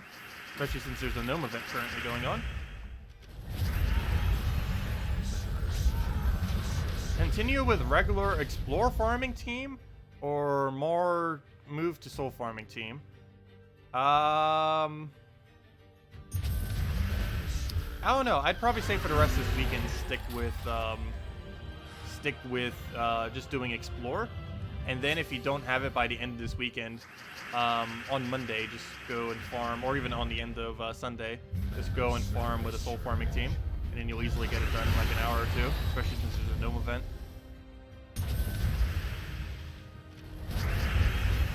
But yeah, you would be getting less gnomes if you were to do a soul farming team during this event. Still a decent amount, but it would be noticeably less. Because soul teams are a bit slower to win with. Compared to doing this, at least. How do you live? Oh, he got his trait, that's why. 20 HP. Normally useless, but helped him live there.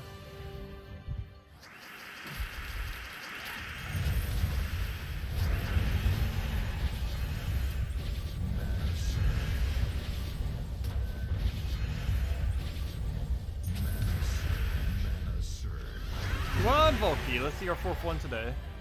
Nope, useless souls.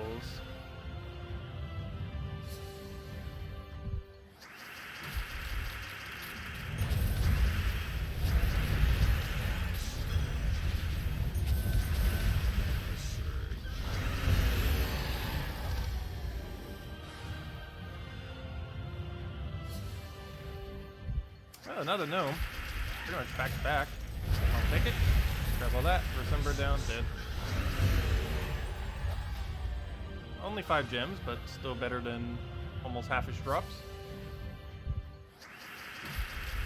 Nothing else, it'll go towards invasion next week.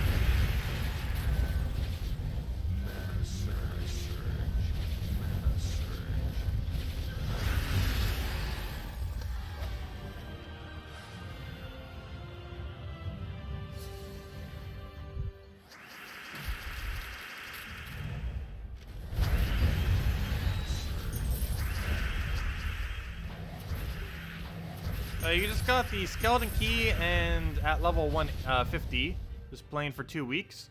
Do you have any early game setups with the low rarity key? Yes, you could still run it with low rarity. Your team would probably be Apothecary.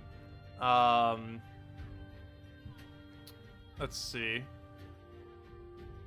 Yeah, Apothecary, Egg Thief, Skeleton Key, and last slot is either Greed or Leprechaun, fully traded.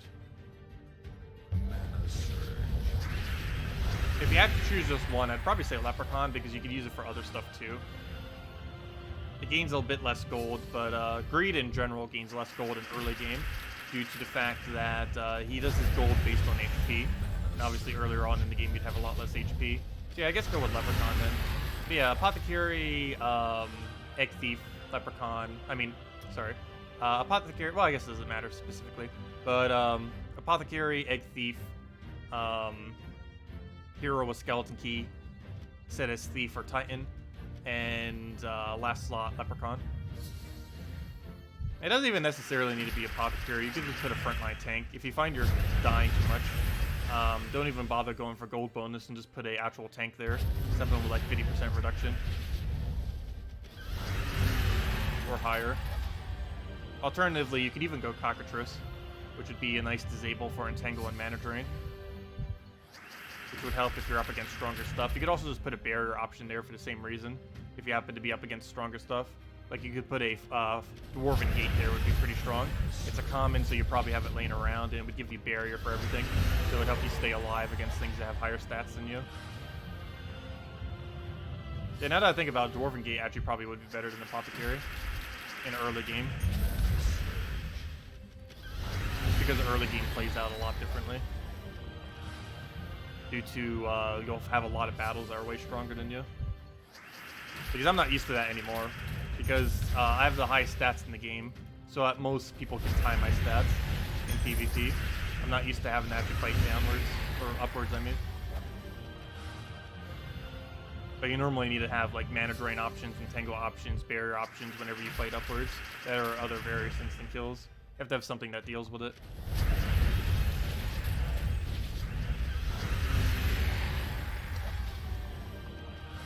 Yes, Thief is the best class you can run with Skeleton Key, that is correct. But Titan is a better class overall, but Thief in that particular team is better.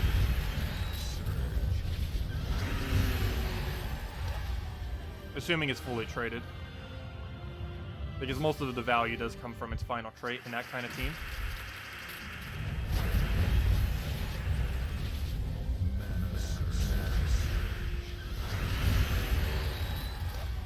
Though it's a gnome event, you could easily farm the trait stones and explore if you really had to.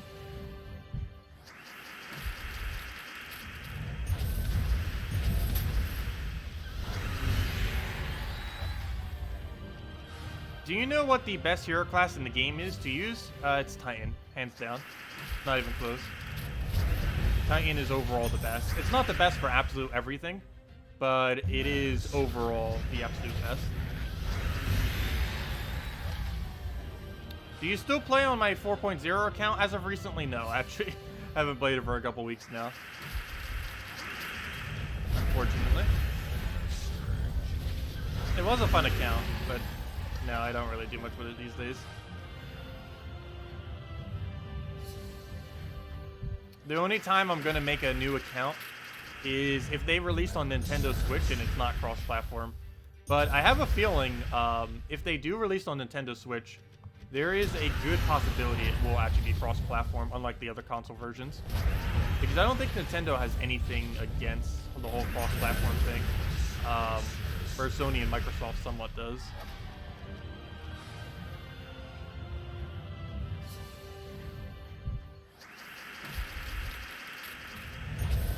Because I don't recall a single multiplayer game on Switch not having cross-platform. That are, you know, like indie games that like came out on and stuff like that, or you know, other smaller developer kind of games. Because I believe Stardew Valley has it. I'm pretty sure Fortnite has it. I'm almost certain that wow, I cannot. Warframe has it, and probably a few others.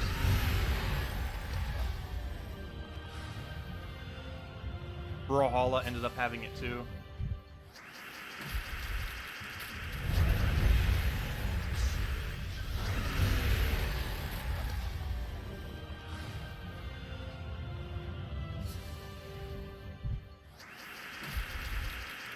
Yeah, gnome event. During gnome events, you keep finding more gnomes than normal, and they have a higher chance of dropping both keys. Not only does it make the battle easier, because they're common and they have low stats, but it also gives you more loot. Well, apparently. It would normally give you more loot when it's not taunting you with ridiculously bad loot, like 2 diamonds. That's a fail. I still don't understand why they made it 2 diamonds. It really should be 5 and 10. I mean, yeah, 5 or 10 or 5 or 20.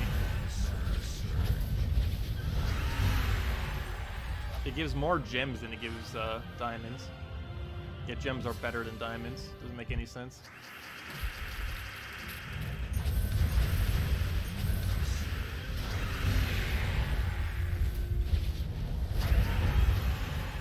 Oh, I could have sworn Warframe was. Oh, my bad.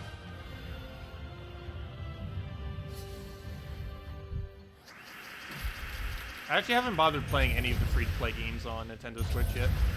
Other than Brawlhalla for like a really short period of time before Smash, just to practice Smash. Even though they're completely different games, but you know, they're kind of in the same theme of game.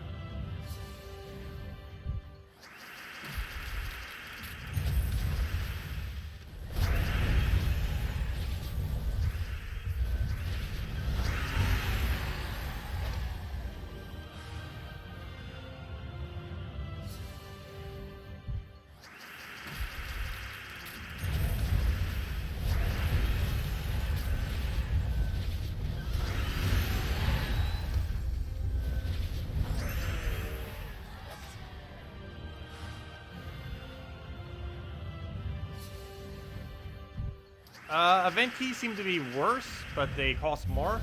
They are and they aren't worse. The thing about event keys is they specifically drop the drop table of a given week. The reason why they're a bit more expensive is because that is super good on some weeks. Let's say there's really good legends and epics, and maybe even the mythic is really good in a certain kingdom. Then it's a lot more desirable to actually use to try to specifically target it down. But yeah, more often than not, event keys are kind of pretty low value. They're not a key that you use immediately. Pretty much every key in the game, particularly in early game, you can throw the second you get it. There's only 2 big exceptions to that. One is guild keys, which you'd want to save for whenever your guild is at 20,000 or ideally 40,000 total guild seals for the guild. But the other key is event keys. You should never, ever, ever spend your event keys immediately. At no point in the game, even when you first start out, should you ever spend your event keys immediately. You should always save them for whenever there's a good event. With that being said, this current event actually is decent. There's several good goblins in it, like Grapple Pot, Goblin King, And there's also an insanely good mythic of Grapple Pot. I mean, of not Grapple Pot, of Lord Iron. What is his name? Iron Gut. That one that does the Devour. But yeah, this week would be like one of those times when it's insanely good to use event keys, or at least pretty good if you're lacking some of those things.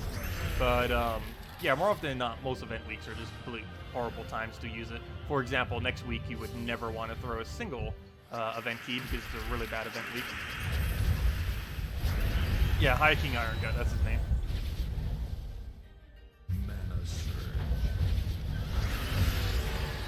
But yeah, it's mainly because it gets past luck is, I believe, the biggest reason why they're more expensive.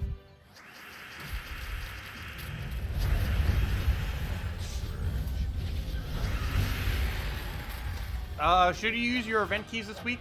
Yeah, you could. It depends if you specifically want to get a Grapple Pot or Goblin King. You can also build the 4x Goblin team for defend if you want, for Guild Wars and just to have in general. It's not the greatest of things. Also, if you don't currently have Goblin Rocket, you would definitely want to throw at least a few event keys until you own 3 copies of Goblin Rocket. Goblin Rocket's really good because if you get him fully traded, or actually you don't even need him fully traded, you can just get his first trait. He has Fire Link on his very first trait, and he has automatic extra turn into an explosion. He's one of the best board control troops in the entire game. I don't use him too much just because he's a little slow, but he is insanely good. I'd actually probably place him as one of the best troops in the game, even though he's only ultra rare. He's a lot going for him. He actually used to only be 9 mana cost too, but then they raised it to 11. But even at 11, he's insanely good value for everything that he does.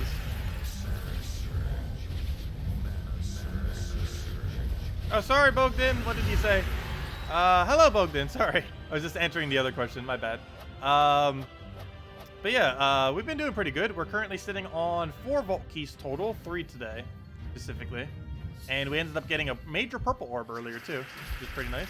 Yeah, sorry about that. How can you get Dawnbringer fast? The quickest way to get a Dawnbringer is to first get 1 or 2 Fairish Raws, which can take a while.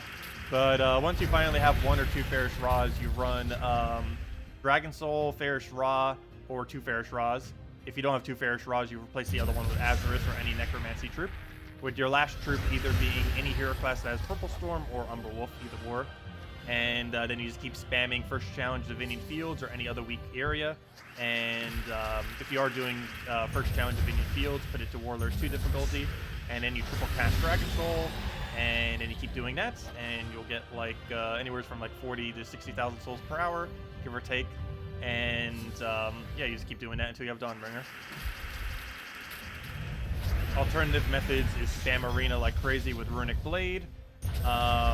Cheaper things are also like Dragon Soul, triple Azarus, or Dragon Soul, triple Warlock, or like Dragon Soul, double Azarus, Umberwolf, stuff like that. Dragon Soul, double Azarus, hero with Purple Storm. Similar things to that are pretty speedy. And also the other alternative is whenever there's a Gnome event, you can just simply go and do Explore or Challenges and win those out really quickly. And you'll find a bunch of Gnomes. And they'll have souls occasionally. We've been averaging, I think, about 15,000 souls, 15 to 20,000 souls per hour just from farming Gnomes alone. Plus we're getting a bunch of other resources, not just souls.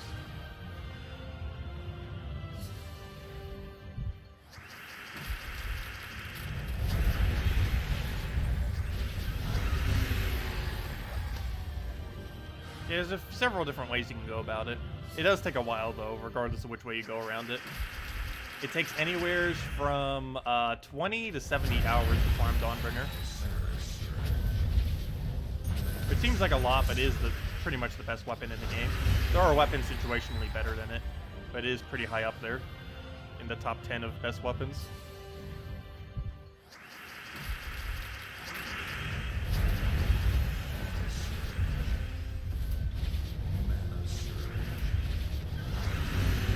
You play on PS4, should you play on PC? Personally, I would say yes. The PC mobile version is just slightly better in that it's cross-platform. Because if you're only playing on something like PS4, you can never play it on mobile.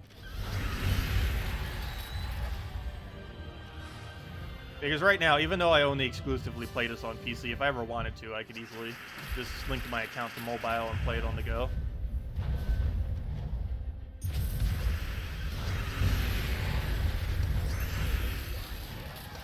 And you can't do that with the console versions. PS4 is its own version, Xbox One is its own version, every other version of the game is cross-platform.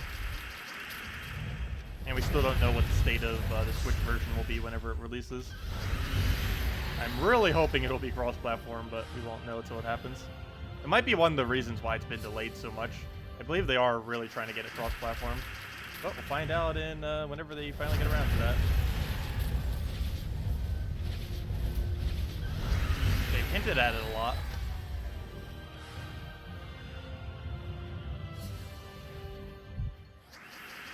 Oh, you just got the Orbital Winter weapon. Yeah, Orbital Winter is basically early game Dawnbringer.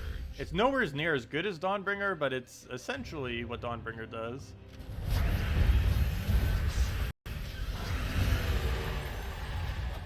Especially if you actually use it with a good freezing option. That can easily get 4 freezes down, because it gets a lot of extra damage. I think it gets like 16 extra damage, 4 each or something. Which is really good in early game as well.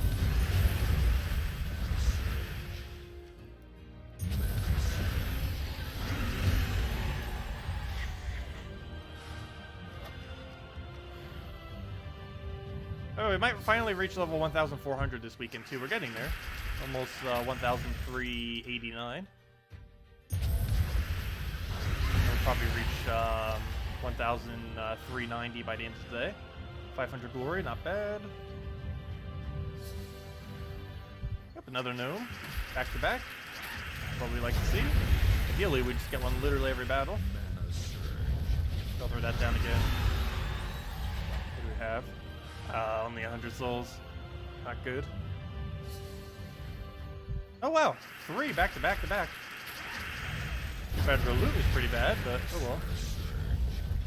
Come on, Volty. Go to 4th one. Nope. Mid-range souls. Actually, that's the exact drop we got from Glory now. Well, not, you know, not literally the same drop, but we got the middle drop. His middle drop is 2,500. Her middle drop is 500. Glory.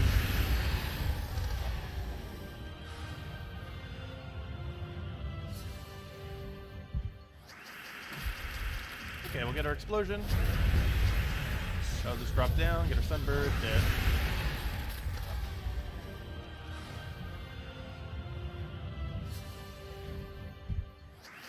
Wow. So, these gnomes do feel like they do that, where you don't get them for so long and then they just bunch together all of a sudden. So hopefully the bunching doesn't stop anytime soon. Even if we get horrible drops, they're still at least giving us something. 5,000 souls, 7,500 within like 2 minutes. Not even. Okay, I'm pretty sure we broke the streak. Now it's gonna be like 10 minutes before we see another gnome. Mana surge.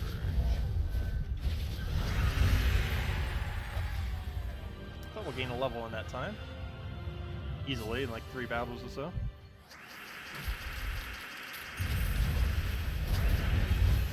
Oh, we didn't cascade any mana. Let's grab that over, still get our turn. Dead. Oh, how is that not dead?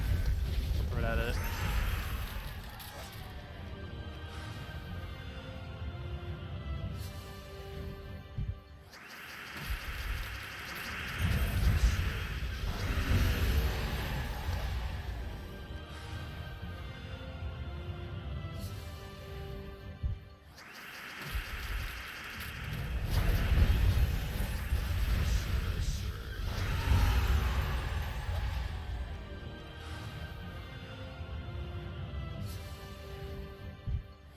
There we go. Very nice. It should be right on the level as well. He doesn't get full mana. I almost jinxed that. He revives with, what's his name? Barris. And we got our level up and only 1,000 souls, unfortunately. Wait, how did we get more than 11 souls? Oh, because he revived off the thing, that's why. Anyways, what do we need here? I know stream went down. Come back, stream. Does it keep going down? There we go, we're back. But yeah, let's do it on green. That actually perfectly evens us now. We'll be at 198 everything, and then we'll be at 398 on purple, which means we have a 200 lead on purple. That is insane. But yeah, there we go. Let's put it on green.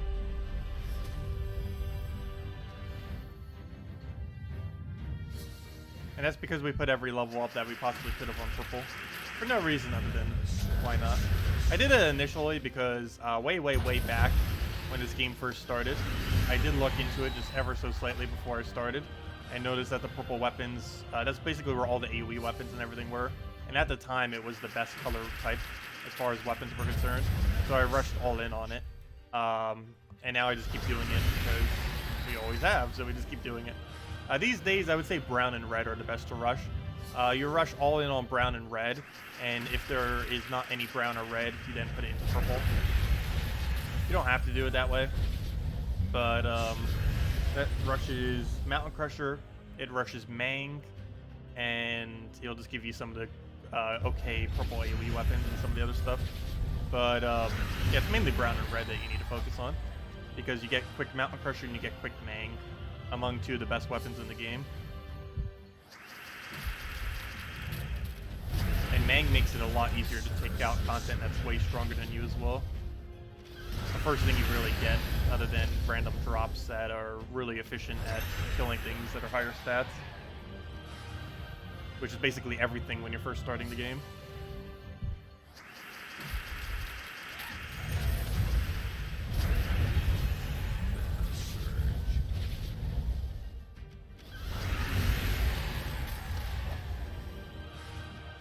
Does gem destruction count as matching? No.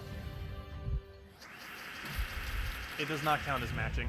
The only thing counts as matching is gem spawn and manual swipes. But yeah, if you were to like convert something on the board, like we did brown to green right there, that would count as a 5 times.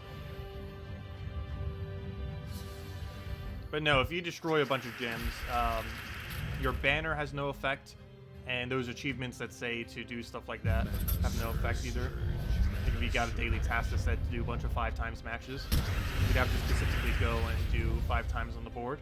The easiest way to do that would go Alchemist Moneylender with like 2 Goblin Rockets, and then just keep converting yellow.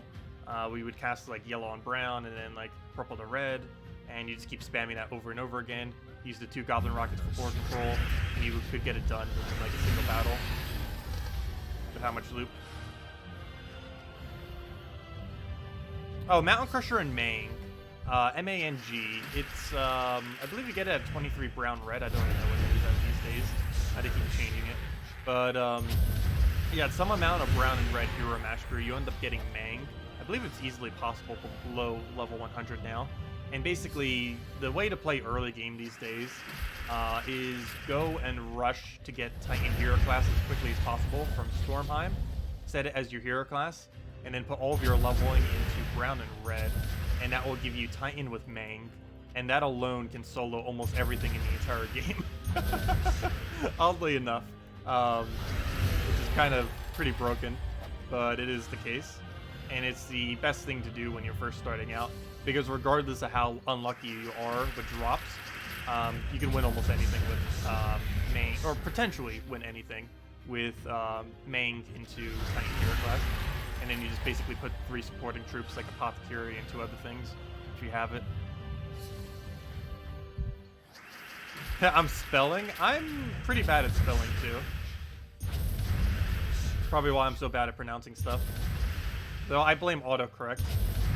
The other thing I slightly blame for it is I actually always write in cursive if I'm ever actually writing. Like 100% of the time I write in cursive. I never don't unless something specifically says do not write in cursive. But I write literally everything in cursive. So my mind slightly sees words differently because I see them in 2 different ways, like the cursive way and then the print way. And the way that I spell things can sometimes be weird because I might know it in one way but not the other, which kind of seems kind of strange, but that's just because I'm oriented with words in cursive and not in print, even though you see them in print pretty much always. But yeah, I never write in print. I can't even remember the last time I even did. It's probably been years. Other than like random words here or there. But like actually writing something long down in print I haven't done since not even in college I don't even think I did. Oh no, it's been probably about a decade. Everything I just write in cursive instead, just out of habit.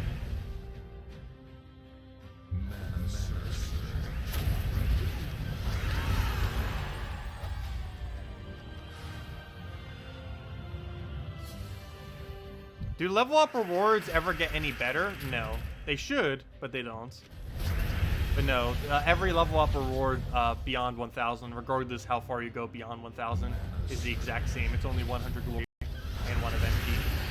They should make it better at some point, but they don't.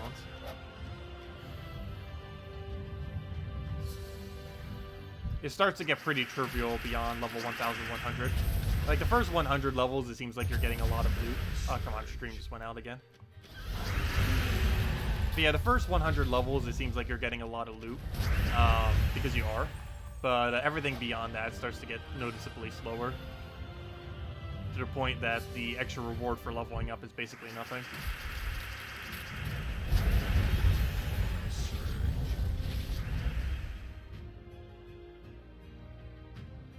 Soon I'll have a secret language. Yeah, I don't know any other language, but I do know cursive, so hey, close enough. I'm pretty sloppy with my cursive, though.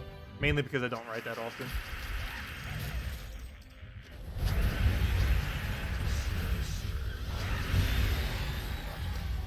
Also, just because I naturally am really sloppy with everything that I write.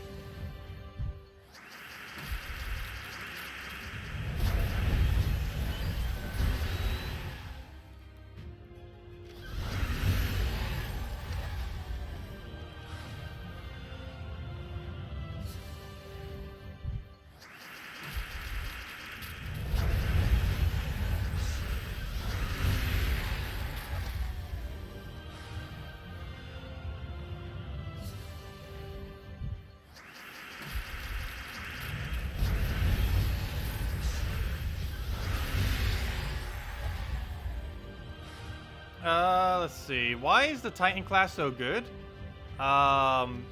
Yes, the barrier thing is one of the main reasons why it's so good, but there's a lot of factors. One is it gains 1 life per extra turn. This might not seem like much, but other than Thief, it's the only hero class currently that gains value from extra turn spamming. And there's a lot of teams that do use extra turn spamming. Well, I guess there's also the explosion thing and a few others, but okay, never mind. There are a few other perks that do gain extra turn value. But as far as base traits, Thief and Titan are the only 2 that have unique ones that no other hero class have. And oddly enough, they're actually the best 2 as well. Somewhat for that reason, but also for other reasons. Next thing is half mana start, but it's not only half mana start for himself. It's half mana start for all giants. Out of any half mana start that any hero class currently has, it's the best one, just because there's a lot of really good giants. The other thing that makes that particularly good is the 6 trolls, all 6 of the trolls, like Forest Troll, Flame Troll, all of those, because it makes it so Titan always has a option to have a half mana start on one of those into any weapon that will go into the correct color. So it works for really good synergy with that. Not to mention there's also other pretty decent giants out there other than the trolls, but mainly the trolls is what makes that really decent. On top of that, it gains, as you mentioned, it has it's the only hero class that currently has Brownstorm into Barrier. There is one other hero class that has Barrier, it's Rune Priest, but it does not have a Brownstorm start to go with it, whereas Titan does. So you'll not only immediately have a Brownstorm, you'll have Barrier every single every single Brown on top of that. So you just basically perpetually have Barrier. Let's see, what other factors did it have? It has that explosion every single extra turn to go and synergize with the fact it also gains 1 HP every extra turn. It has stun whenever it gets hit by skulls, which is one of the few stuns in the game. There's not too many good stuns, and that's pretty decent on stun. What other factors did it have? It's pretty much everything. It has immune to almost everything, including stun, so you can't even lose all these perks that I just mentioned.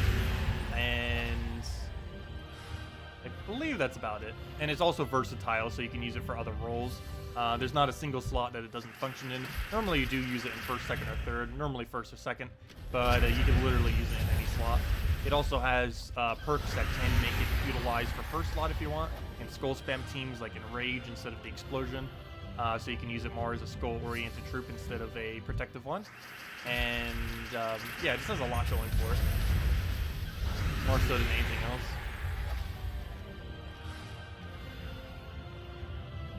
Basically anything you would ever want a hero to do, it does. And basically every class's usefulness is basically based on what it can do that Titan can't. Is basically how useful any hero class is. Because Titan just does so much.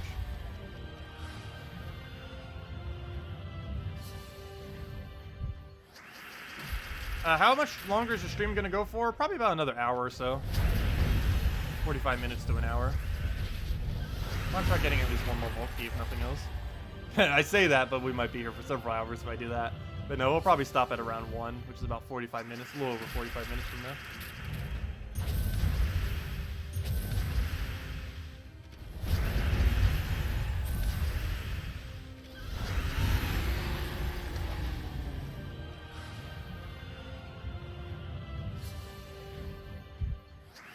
I don't know why they're not teaching cursive in schools anymore. I don't even know what they're really teaching in schools anymore these days. All I know is kids like Fortnite too much. Let's see. Is there Sunbird down?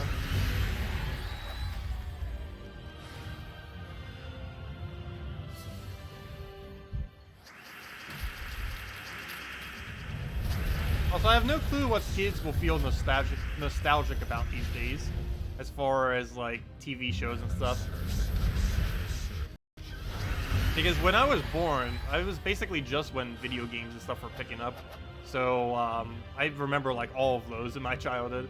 But now technology has already advanced so much that they could have any number of things. They could have old consoles, they could have they could be mobile only, or just tablets and stuff, or many other different ways. Fortnite normies. I still haven't even played Fortnite before. I might do it on stream just for laughs at some point. But, yeah, I still haven't even bothered playing Fortnite.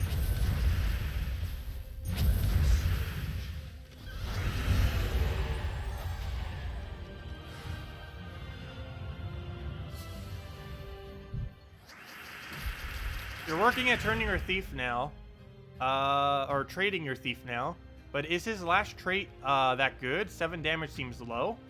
It's 7 damage per extra turn. The main reason why it's good is you use it with Skeleton Key, and it allows you to align Skeleton Key to a point where it claims a kill. It's the only hero class that can do that. There are a few that can do it from the front with those explosions, but it's the only one that can do it from the back and with a substantial amount of damage. But the whole point of it is you get several extra turns that, hey, we finally got 20 gems from him. This is best gem drop. But the whole point of it is you throw down a few extra turns, you lower it down into kill range for key, and then you kill it with key. And then you repeat it again, get another key, throw down another kill, and just keep doing that. But yeah, it's not the best of those extra turn traits. Kraken does it better. And that one guy that does 10 to a random troop in some circumstances could technically be considered better. But the main thing that makes Thief actually pretty decent in that regard is he has the highest single target extra turn damage of anything in the game that specifically hits the same target every time. And that's a lot of caveats, but basically it's the most amount of damage you can ever do from an extra turn that specifically targets one thing, essentially. Which is useful in certain circumstances, and one of those is Skeleton Key teams.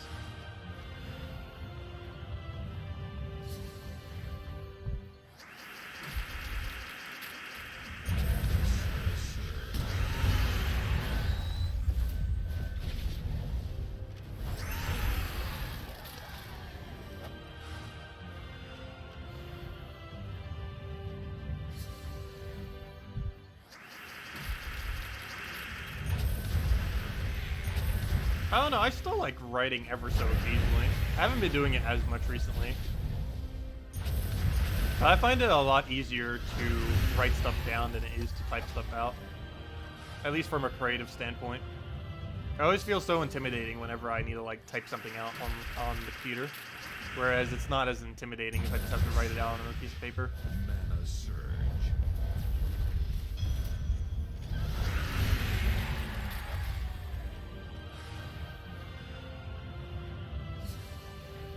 Also, paper doesn't have autocorrect.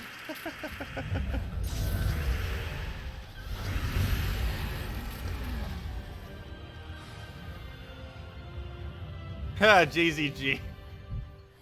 True statement. Let's see. Go down to all that. Get our split damage. What is the current go-to explore team for trait stones? Exactly what we're doing right now. Sunbird, Imperial Jewel, Firebomb, Forest Guardian. The early game version of this is Sunbird, Rowan, Firebomb, hero using any weapon. How's it going today? Pretty good. We're at 3 vault keys, 4 total. 3 today. And we got pretty bad drops from them, except for one. We got a purple orb from one, which is an insanely good, good drop. It's the second best drop you could possibly get from a vault key. The only better drop is a major purple. Is a major blue, Because major purple is worth about 675 gems. And the only thing worth more is major blue.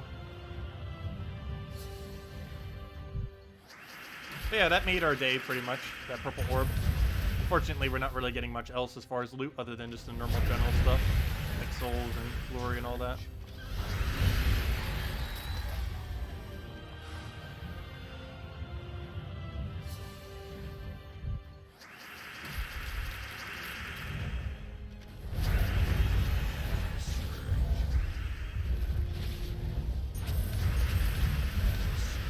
Don't understand how a purple orb is valuable. It's more valuable in late game than in early game.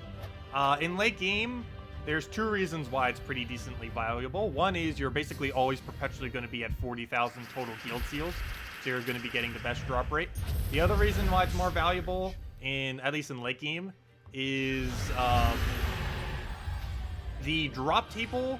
Once you have 4 copies of Mythic of all 6 of the Guardian troops, you no longer get them as drops.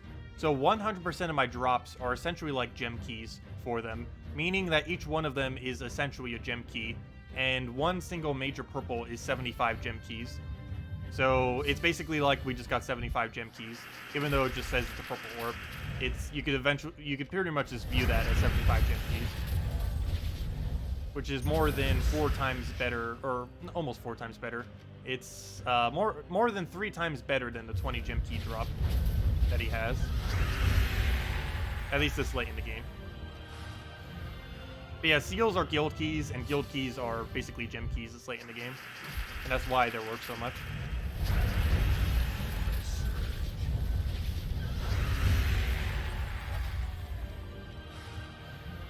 Oh, so that reminds me, I should probably go claim my seals. I don't think I have done that yet. I'm pretty sure no one in my guild's bothering to open anything this weekend, but just in case. And even if they are, they probably used orbs to get the last of it.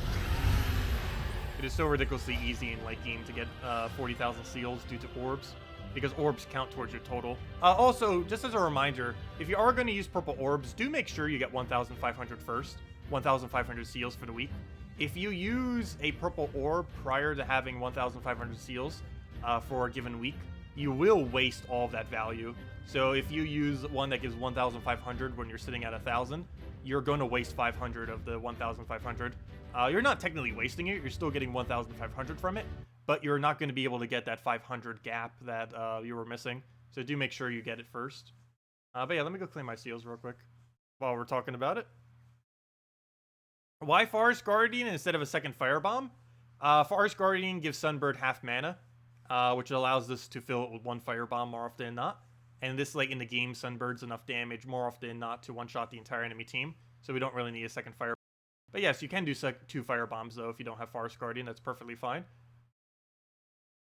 Though generally, if you don't have a fully traded Forest Guardian, you probably don't have the stats, so you should probably just do Rowan there instead or something. Sunbird, Rowan, Firebomb with Hero, or Sunbird, Rowan, double Firebomb, either or. If you don't want to put a hero there. But you generally would. It's free EXP towards it, might as well. Come on, game load. Okay, when it does this.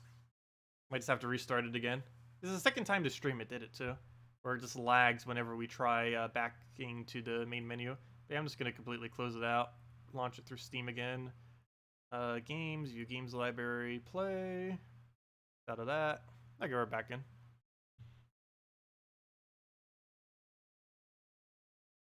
Oh yeah, guild chests really need to be explained a lot better. It doesn't even explain it at all on the key menu for guild chests, which is really weird.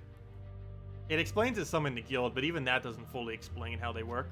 Also, again, another pet we have maxed. Really? Pretty sure we have it maxed. Yeah, we have it maxed. Every single pet we keep getting. I only have a third of them maxed, yet every single one keeps being the ones that we have at Mythic already. Anyways, what was I about to go show? I was about to go show... oh yeah, I was just going to clean my seals. Guild, seals. Wow. Battles won of any type. 1,089. I think we're done. That alone was... we don't gain that many seals, but that alone was like 5,000 something. As far as how many seals we could have gotten, but obviously you can only get up to 1,500. But yeah, the guild was already at 40,000. I kind of expected that. Did I not do something yet? I didn't do trophies. Also, I need to go get... Wait, Ellen, you were just here. You haven't done 1,000,000 gold yet. Give us your gold. Yeah, you were literally just here earlier during the stream. You might even still be here now. But don't forget to do your gold. You're the only person who hasn't done it. Oh, actually one other person too. Like Alus. I don't think he's here right now. But, yeah, I don't really care too much about trophies, but... probably should go do the requirement, though. Anyways. Well, it's a requirement. The gold one I don't care about as much. The gold's a lot more important, though. Because that's more tasks completed. Anyways, let me go do dungeons while we're here. And then go and do, back to the gnome grind. Here's my key team. Thank you, Ellen.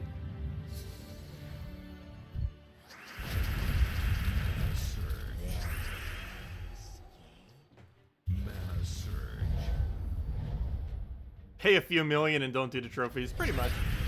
Now, I normally average about 2 million gold per week for what I donate, normally.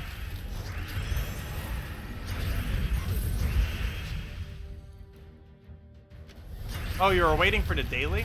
Oh yeah, that makes sense.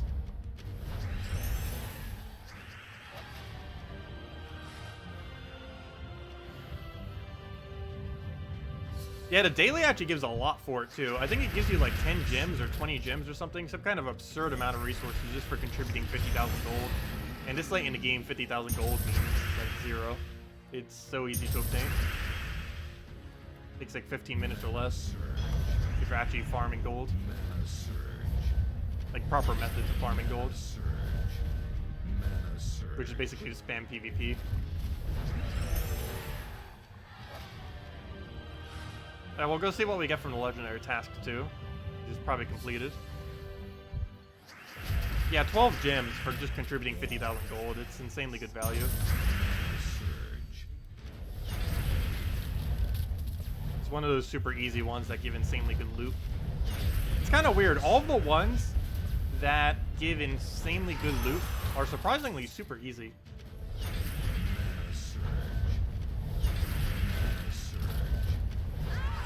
Okay, there we go. We get a map right at the end, and that mail should be the task that was just completed. Oh, all we get is useless keys. Oh well. 4 event keys, 1 gem key, 4 glory keys. We have so many event keys right now. We were supposed to use them this Monday, but they didn't end up adding a new legend. So now we're just accumulating more and more event keys. Not sure what we'll be doing with them, but we'll be able to use them soon. And these gem key stack is actually starting to get pretty decent too. We won't be able to use this until next Mythic, which is February 1st, I believe. So yeah, we'll probably have about 1,300 keys by then, somewhere around there. Depends how many we get from these gnome event, if we still get a bunch more. But actually, we might get have 1,000 by the end of this gnome event. We'll definitely have over 22,000 gems. Also, our gem stack is getting pretty decent. Though Guild Wars is a really good week, because you don't really spend any gems. You actually profit gems from Guild Wars. It's the only weekly guild event where you actually net profit gems. Every other one, unless you just do the free battles, you're going to lose resources, or at least you're going to lower your gem amount. But yeah, during Guild Wars it actually increases, which is pretty nice. Anyways, let's go and head back to the grind. I guess we'll go back to Zhejian, why not? How did you increase the gold maximum to 200? Oops, I'm using the wrong team, but Cedric's doing that. He's obtainable in vault keys, which are really easily obtainable during this weekend. And he's a random drop from vault keys. We got one earlier. He's about a 1 in 10, 1 in 15 drop or so. Not sure exactly, but somewhere's around there. And yeah, when you get him fully traded, he basically acts like a fair raw, except for gold instead of souls. He has a 100% bonus for gold, which is raising our cap from 100 to 200, and it just allows us to do more damage with Skeleton Key and anything else that boosts off it. Not only that, but we do get to keep that gold, obviously. So that's a little bit extra gold per battle. Also makes PvP quite a bit more gold, just in general because of that. Also, don't ever use this in Explore. It is ridiculously slow for Explore. I just accidentally used it because I forgot to switch my team. This is mainly a PvP team. You could also use it for delves, in some delves where it's applicable. Various teams of it, versions of it. But anyways, play again, but use a correct team. One actually meant for Explore. Since you have Possessed King, Darkstone needs hero class now. We are getting in the next few months. I forgot exactly what month it is, but I believe it's March? I want to say March or April. It's very soon. So yes, we are getting it max soon, so if you don't currently have Possessed King, do keep an eye out for it in Soulforge. I'll mention it the next time it's in Soulforge too. But yeah, Possessed King, definitely you want to have it soon. Wait, actually is it in Soulforge now? No, I don't think it's in Soulforge now. I don't think anything was good in Soulforge this week. Let's see. What I'm looking for game, Soulforge. Yeah, it was just Famine, right? Yeah. And that isn't even applicable to a kingdom. But yeah, if you Possessed King, if you don't currently own it, you probably want to try owning it if you're in late game right now, or even mid game, because it will be required to get one extra magic bonus off of Darkstone soon. And I believe it's the highest star kingdom in the entire game once it finally gets a hero class. That or it's tied with Whitehelm, one or the other. But it's really high up there. Even though it's currently only 8 stars, it's going to shoot up to like 13 stars, 14 stars, maybe even 15 stars the second it gets a hero class. Assuming you have that much progress on the kingdom.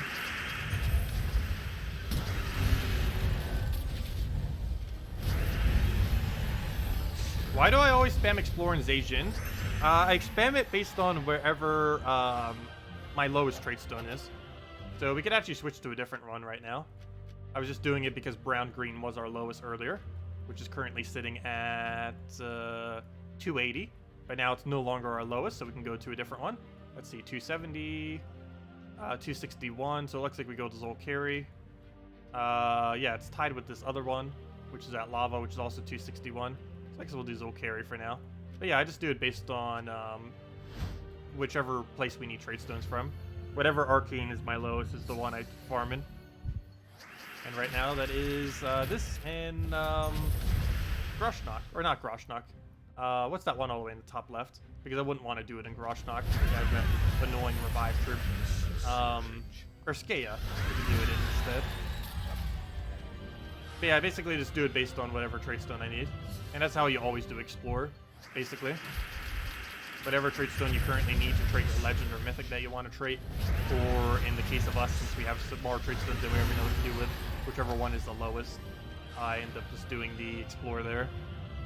And when there's multiple options, you just do whichever one has weaker durability troops.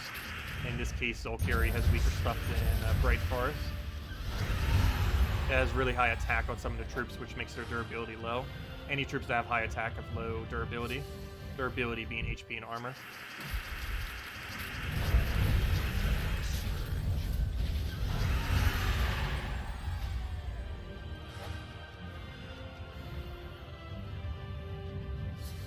Do gnomes appear with the same percent everywhere? Yes. The only thing that factors in gnome drop rate is at the beginning of battle. So the quicker you win battles, the more gnomes you'll have. But that's basically the only factor that matters, is how quickly you win. Yeah, every location is the exact same.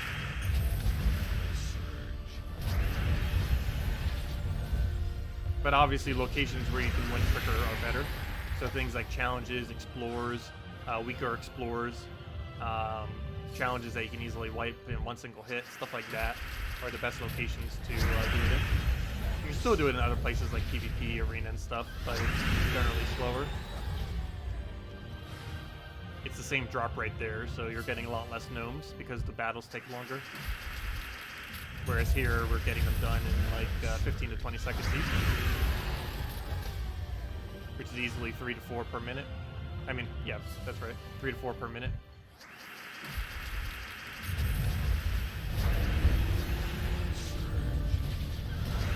I think I didn't hit that with a skull earlier. We actually would have gotten silence. Come on.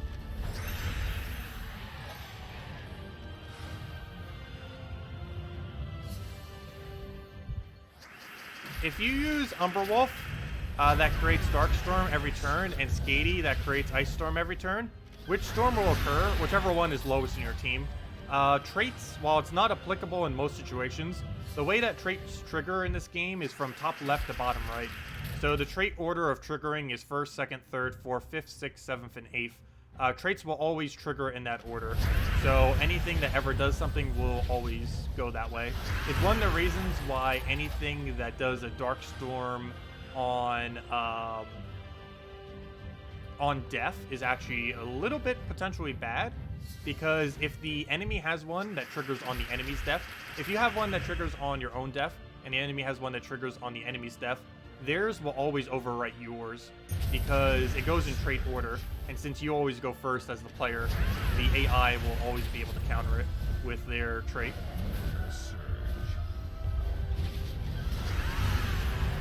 But yeah, if you were to put multiple storms on your same team, whichever one is furthest to the bottom.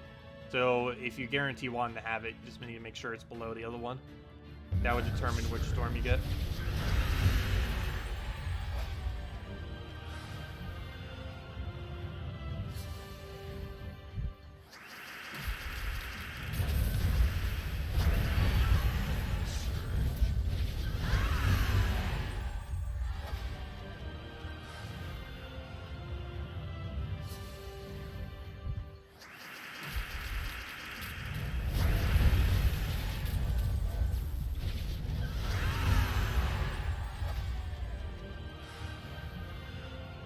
Yeah, that does remind me. They really need more movement troops. Games like Darkest Dungeon always make me remember how much potential this game could have for movement that they never did. I really wish they would do an entire delve based on it. Like two entire delves. One that's based on enemy movement, which would be super annoying. But one that would be more interesting is one that's based on ally movement. Like things that automatically move to first slot when it does something, or moves up by 2, or moves to the back, or any other thing moves to first slot to front. There's things that already exist in this game that do it, but there are very, very few. It's less than like 2% of the troops. There's like maybe a dozen that do it, approximately.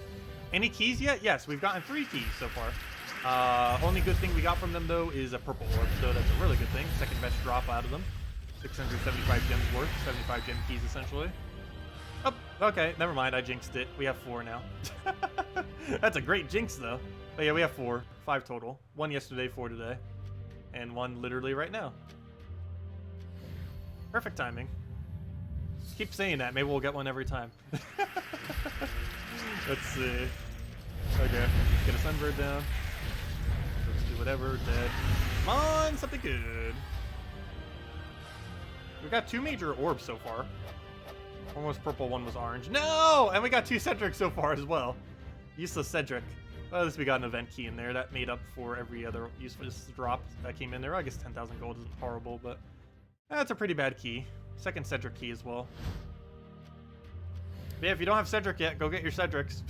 We just got 2. I wish I could hand them out to people, because I don't need them.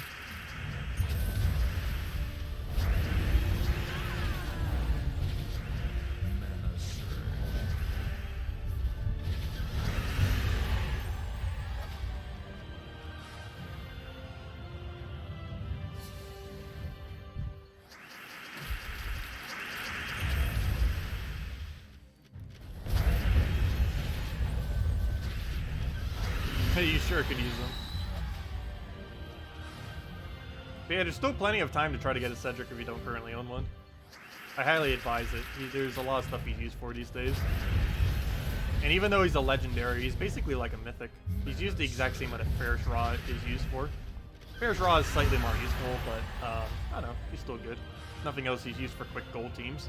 He's used with Bonnie Rose, or he's used with Bronze Lock Pistol, and he's used with some of the quickest teams in the game that are centered around Skeleton Key.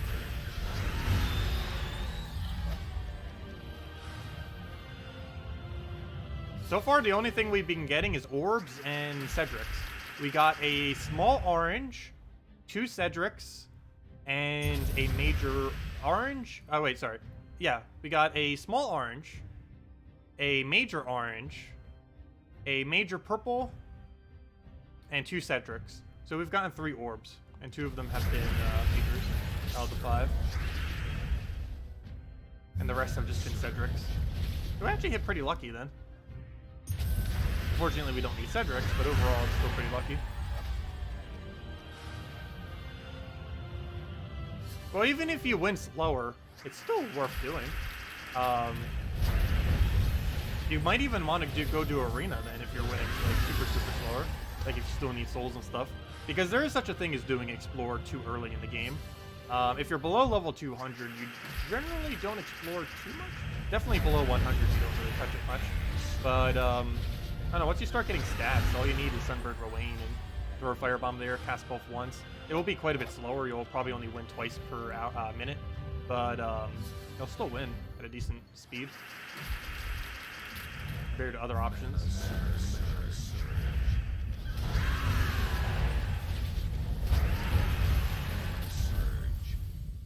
Also, early game PvP, if you're doing 1 trophies, is pretty quick as well. You can sometimes win in one single AoE cast, like if you throw a Sunbird or Rowan or even Ranger into Rock Spirit or something.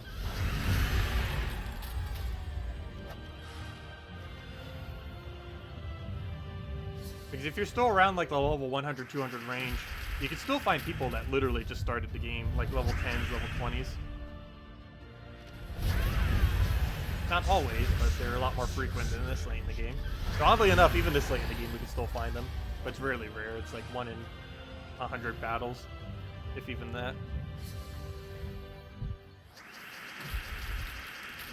Oh, you just pulled a Queen Aurora. Very nice. She's not really used per se in specific teams. If so, it's normally with Forest Guardian fully traded in various beast teams. But she's more so used as a support troop. She's only really viable if you have her fully traded.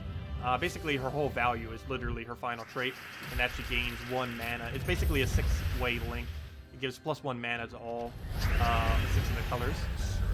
It's generally used in Guild Wars in order to kill the rest of your coloration.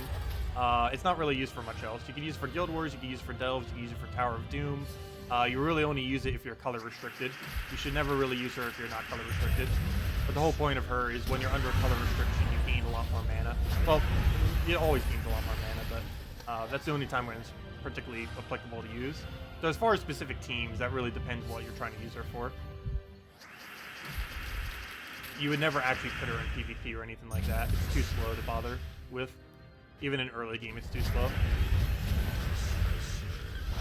And she is useless if not traded fully. She is one of those mythics that are 100% dependent on the trait. Literally, the only reason you even put her in a team is her final trait. There's no other reason other than that. She does have barrier and a heal, but that's not the reason you really put her in. Factor that you can use, but it's not like the whole reason. There's plenty of things that can do that otherwise. Hello, JCN. Welcome. You finish about 3 games a minute with Skeleton Key? Really? That's actually pretty quick for Skeleton Key. I feel like Skeleton Key normally takes more like 30 seconds to a minute. Unless you're up against like fire bombs or something.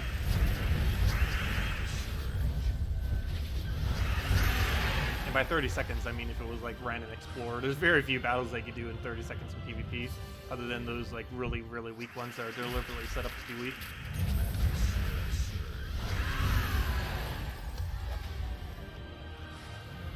But yeah, today is definitely a lot better than yesterday, that's for sure. Much better progress.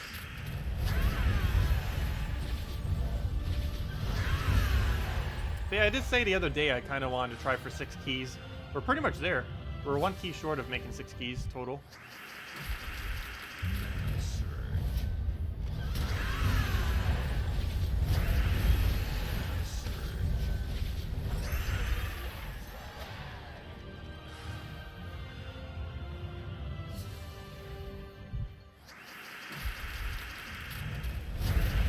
why did I not take that purple? I saw it and then didn't bother going for it. Hey, speaking of Queen Aurora, here she is.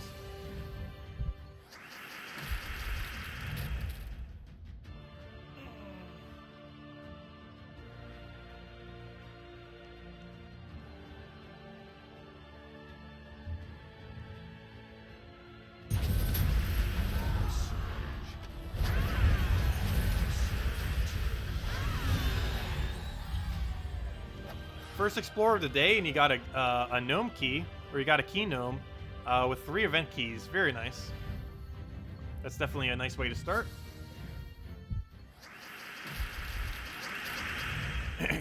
Someone in your guild got 35 keys. That is insane. How do you even do that? Today's only been going on for like 10 hours, if you count in-game day. Even if you count the entire day, it's only been like 12 hours. Oh, then again, time zones. Never mind. But still, that is absurdly high. I haven't even made that many in the last several events. Total. Like, if you count all of them up. Like, if you count the last 5 vault events we've done, I don't even think it adds up to 35. Let alone in a single day. That'd have to be, like, almost nearly every drop. Or maybe not. But you'd have to be gaining at least a few per hour. At minimum.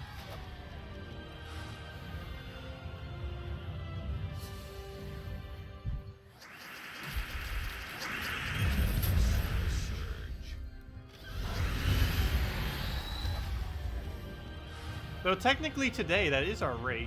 We've been going for, what, 2.5 hours, and we're currently sitting at 4. I guess, yeah. It's about almost 2 per hour.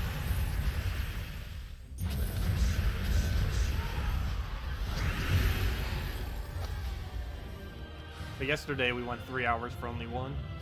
Or technically 4, because of the last night's stream as well. I didn't really get much time in downtime to farm them, though. I normally only count on stream time anyways.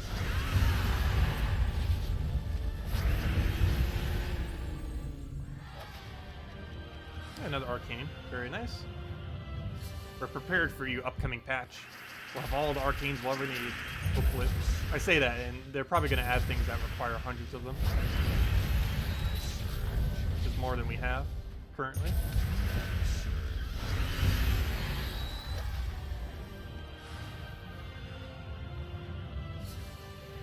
Wait, I just realized, does that troop even exist?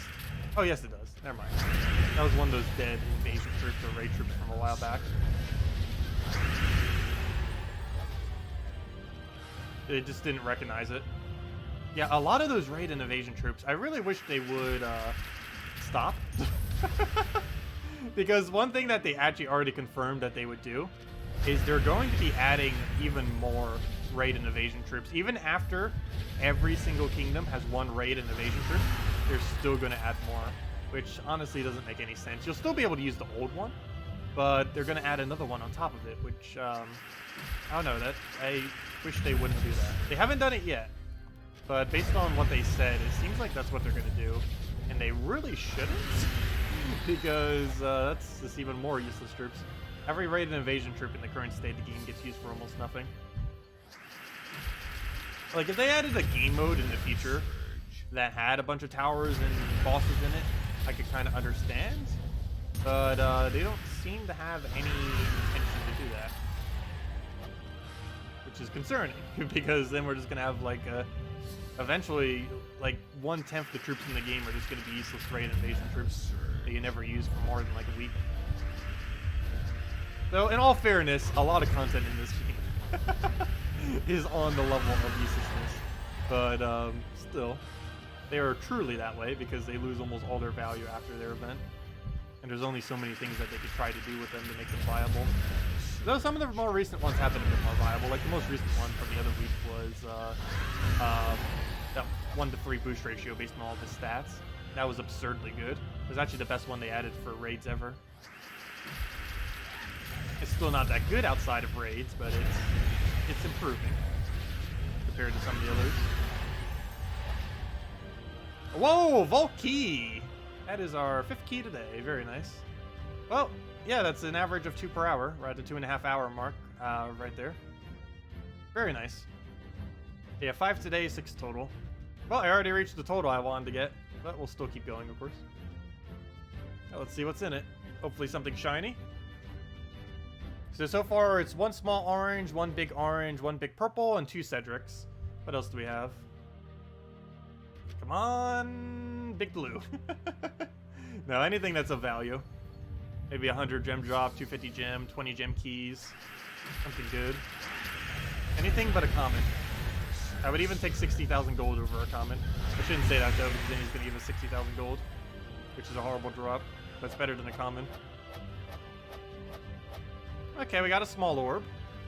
We got a gem key, so even if that small orb's green, we at least got something from it. Let's see. Come on, blue or purple? It's a purple. It's not bad. Not as good as a bigger one, but how much is a purple again? I keep forgetting. How much is a small purple? Small purple is guild. Where's small purple? A small purple is 300, which means it's 15 keys, which means it's 135 gems, essentially. Okay, that's not too bad. Not the greatest of drops, but it's far from the worst, so I'll take it. Oops, that's not what I want to do. Explore, there we go.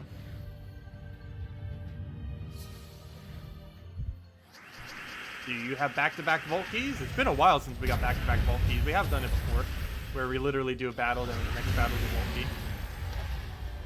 Ah, that would have been so perfect. Still a good drop though, 5 gems.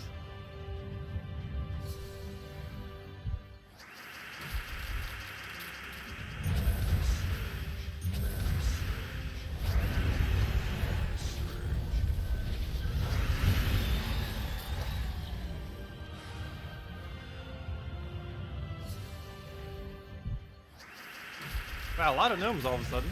Gotta find them. Come on, Volkey, or at least a 5,000 soul. Preferably Volkey, though. 5,000 at least. So many useless souls, but at least it's a high amount of useless souls.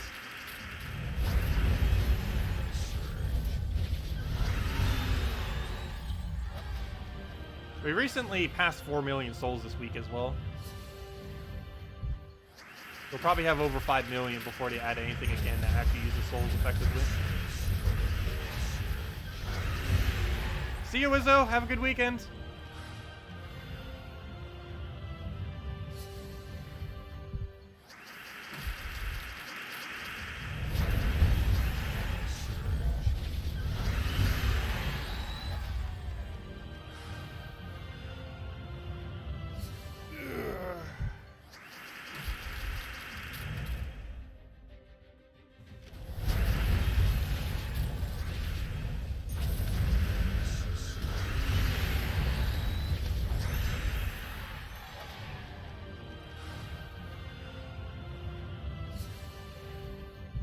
Oh, glory gnome.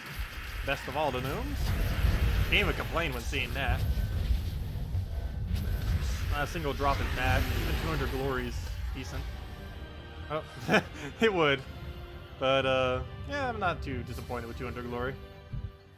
Could have been, literally anything could have been better that it has, but it's still decent compared to other gnome drops. It's 10 glory keys, which is basically like 1 gem key. What kind of music do I like? Pretty much everything for the most part. I don't really listen to country much though. But, I don't know, I kind of like a little bit of everything. Anything that sounds nice.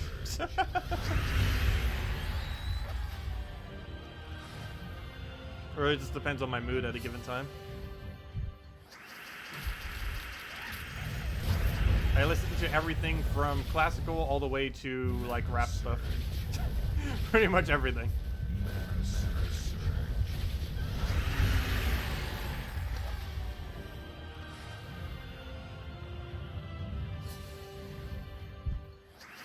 I've never listened to anything that either have done. I don't normally specifically follow groups or people, or even genres. I'm a really casual music listener. I think the only bands that I actually somewhat like Would have to be 21 pilots.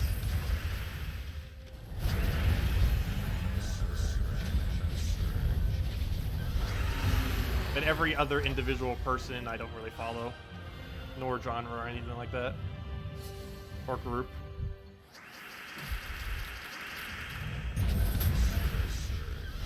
And I've never been to any kind of concert or anything. I hate large crowds of people. Way too much of an introvert to ever bother with liking something like that.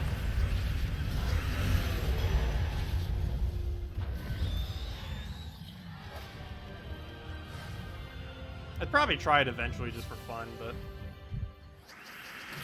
it'd be very draining. I'd want to take a nap right after.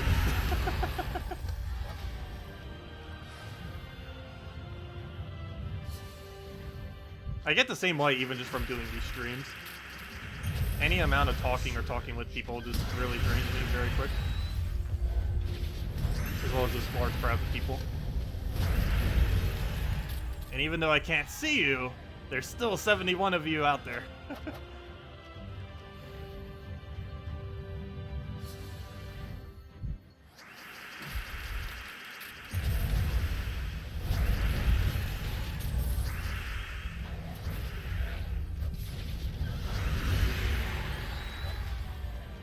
The glory is best used by the event? Yes. Well, kind of. It depends. If you want to save a lot of time on farming trait stones, yes. Though technically, from a 100% completion standpoint in the current state of the game, it's actually better to spend them on glory keys, because you'll get more legend and mythic drops. But from a short-term perspective of just needing to farm trait stones and stuff, yes, I would advise using them on packs. I feel like for sanity's sake, you should just use them on packs. And trait stones will be needed for more soon, so yeah, I would say packs, for the most part, is the main thing you would use them on.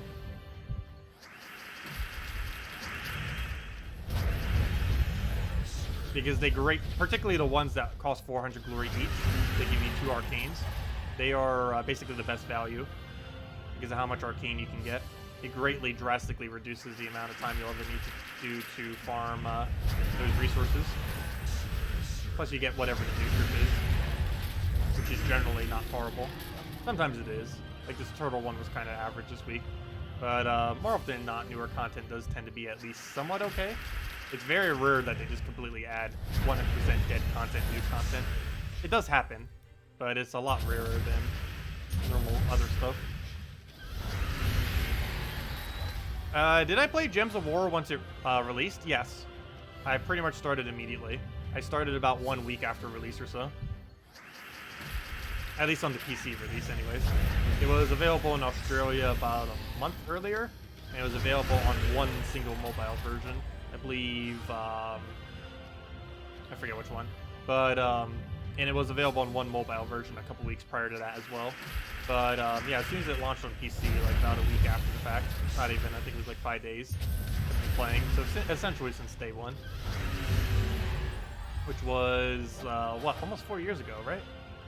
Starting to lose track now. Actually, I forget how long it is. It's either 3 years and a month or 4 years and a month. I forget now. I think it was 3 years and a month. It launched in November of 2015? Yeah. Yeah, it was, I believe it was November of 2015. Are there any concrete plans they've announced about trait stones being needed soon? Yes. Other than troops being introduced? Yes. They mentioned that there will be a trait stone sync. When it will be, or what it will be, there's been no mention of that. But they did mention there will be a trait stone sync, most likely coming this year. We just don't know much else beyond that. So yeah, farm trait stones. And if you don't already have everything fully traded, I would highly advise to do so. Because whatever the new thing is that requires trait stones, you'd want to have the normal troops done.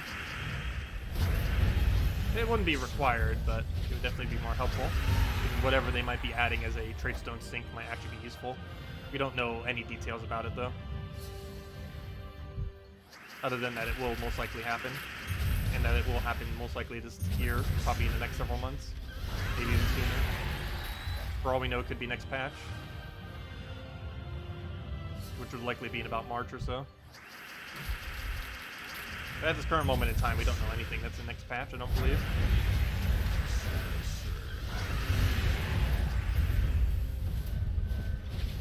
They might not even know what's in next patch. I'm pretty sure they started working on it already.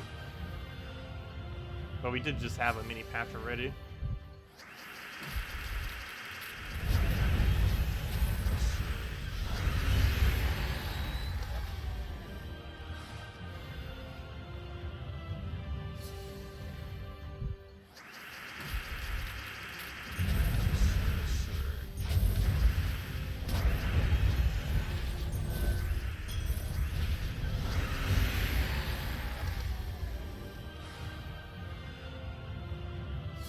But yeah, does anyone else have any other questions or anything you want me to go over? I'll probably go until we get our next gnome and then just end it out for now. And hopefully he'll drop a vault key. But otherwise, pretty good loot so far. 3 vault keys and a bunch of other stuff. I mean, 6 vault keys. Why did I say 3? 5 today, 1 yesterday. And we got a purple orb, a smaller purple, and a bunch of other junk.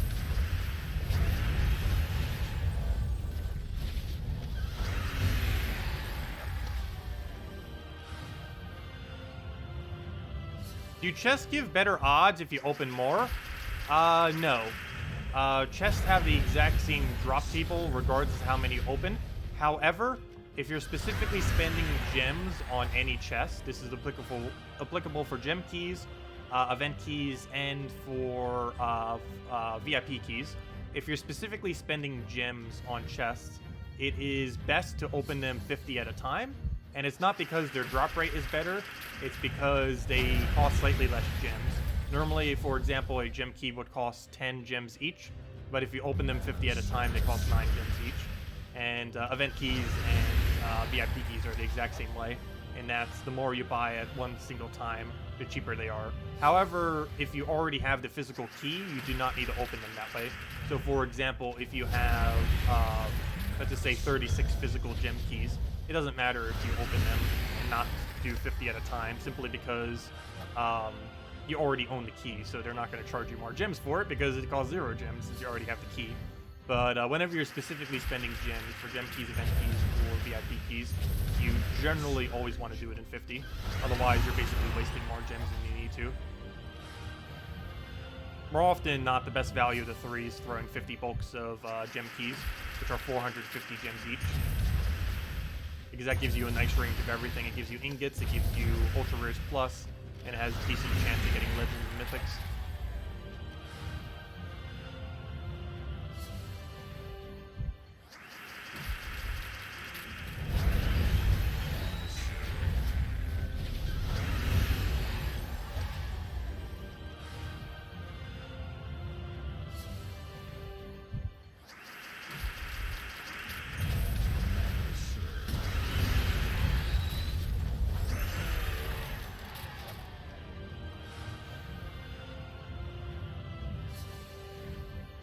Come on, gnomes, we know you're out there.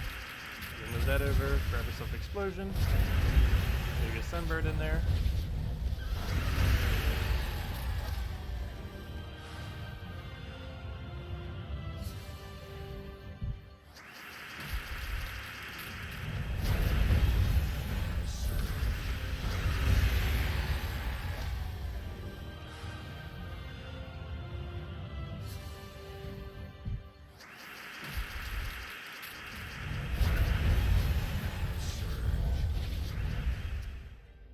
What do we need? I know this is good. We'll also take that over for now. Let's go. Battle's gonna take a while now. Just moving everything away that we need. What kind of shortcuts do I use? I mean, speed up so that the ability panel doesn't show. Oh, I'm just using the A button on a controller. Well, this isn't actually the A button, but it thinks it's the A button. But still haven't rebound it yet. Haven't found a way to actually. But yeah, I'm basically just using any controller that has an A input and that is basically the only thing we're using the controller for. There's a lot of other stuff you can do with controllers. You can move gems like this, but slower. You can try hotkeying with the little bar thing, as you can see in the top right over there, with the shoulder bars and stuff like that. But yeah, I'm basically just using it for the A confirmation button, and that is it. And that allows you to do several things quick. It allows you to click this immediately without needing to actually click it. And it also allows you to go through all these end screen things without ever having to click them. And just automatically goes into whatever you're currently doing. Works for PvP too. If you're currently doing, let's say, the True Trophy battle, you can keep doing it to constantly keep doing the True Trophy battle with that. It just makes inputs better. Basically, I just use it to make any input that's slower on mouse to be quicker, just by using the controller instead. And mouse we use for everything else, and keyboard we use for typing, obviously, whenever we need it. Unfortunately, I do not know any way that you can actually set your keyboard up to do the same thing, because it needs to specifically be a controller so that the game identifies as a controller. If you do it in any other way, it might think you're hacking. If you're using like auto hotkey or something, I would not advise doing that. The reason why controller is allowed is because it's a natural input method for the game, because you can play literally the entire game with a controller.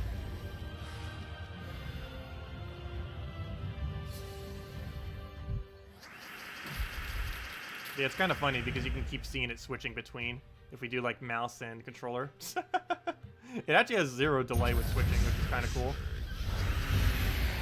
You can constantly keep switching back and forth with no downtime at all.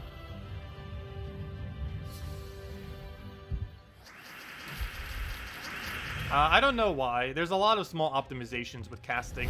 Things like why on earth you have to do this. Like, it makes sense that there's a confirmation on it, I guess.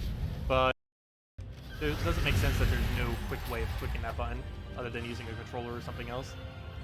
Being able to cancel abilities. Escape does not allow you to do that. There's no key that lets you cancel out an ability. A lot of small stuff like that. I wish they would eventually add that kind of things, but they haven't yet.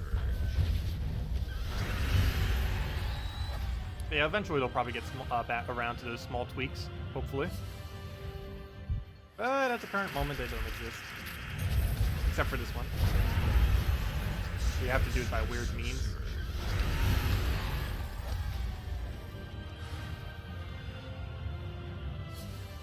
Did you miss any keys? You might have. We did get a key recently. I don't know how long you've been gone, but we're currently sitting on 6 keys. So you have 5 today.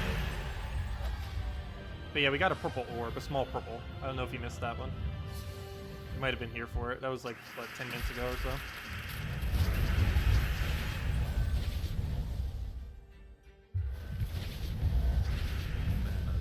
Yeah, it seems like it's going to be the only drop we're going to be getting for now. But I'm going to go for one more gnome and then end it for now. Anyone else still have any other questions?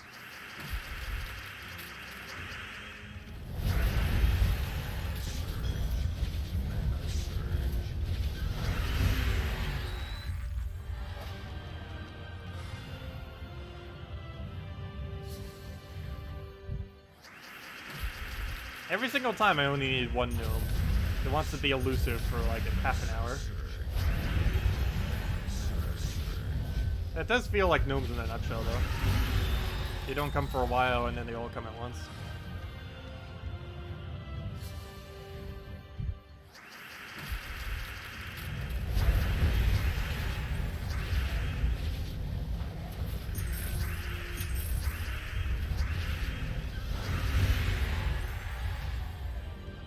Steam settings controller? Okay, let me go see real quick. Wait, was it really that easy? I was trying to do something like completely different to try to get to it. Steam's settings controller. General controller settings. Wow, okay. That's easy. Well, maybe. Let's see. Guide button focuses Steam, turn off on big picture, exit, unregistered Nintendo Pro Switch controller, Blabber, let's see, left stick, dead zone, wait, what? Right stick, let's see, start auto, Push left joystick, yes, to side and let go. Push different directional each time. You have 10 presses remaining. 2, 3, 4. Wait, what? Push the left joystick to the side and let go. We did. Push a different direction each time. Okay. Why is it not working? Hello? That's what we're doing. Being really weird. Well, I'll collaborate later. Or, I want to say collaborate it. I'll calibrate it later. Because the only thing I need to switch is the 4 right keys. I need to actually be what they are. Because currently all of them are switched except for B. B is the only one that actually does B. All the other ones are doing something different.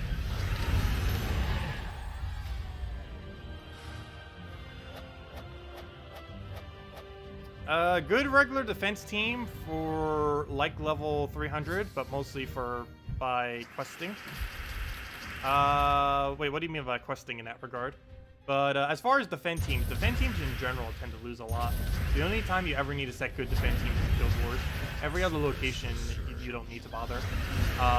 For PvP, it's actually more beneficial to have a bad team than a good team. And the weird reason for that is because you get revenge battles whenever you lose. And revenge battles give twice the amount of gold, plus 3 glory. So it's actually more beneficial to lose than to win in PvP. And the only time you ever have to set good defense is for Guild Wars. Why Imperial Jewel? I use it for cleanup. And the reason for Imperial Jewel is we don't really need anything else there. Nothing else is really going to make Sunbird much quicker than Ogren. But we're already one-shotting, so we don't need it. But the whole point of this is in case they live, we would then cast Imperial Jewel. But they keep not living. It's only as a backup in case they do live. Ideally, we'll never need it, but it's there in case we do need it.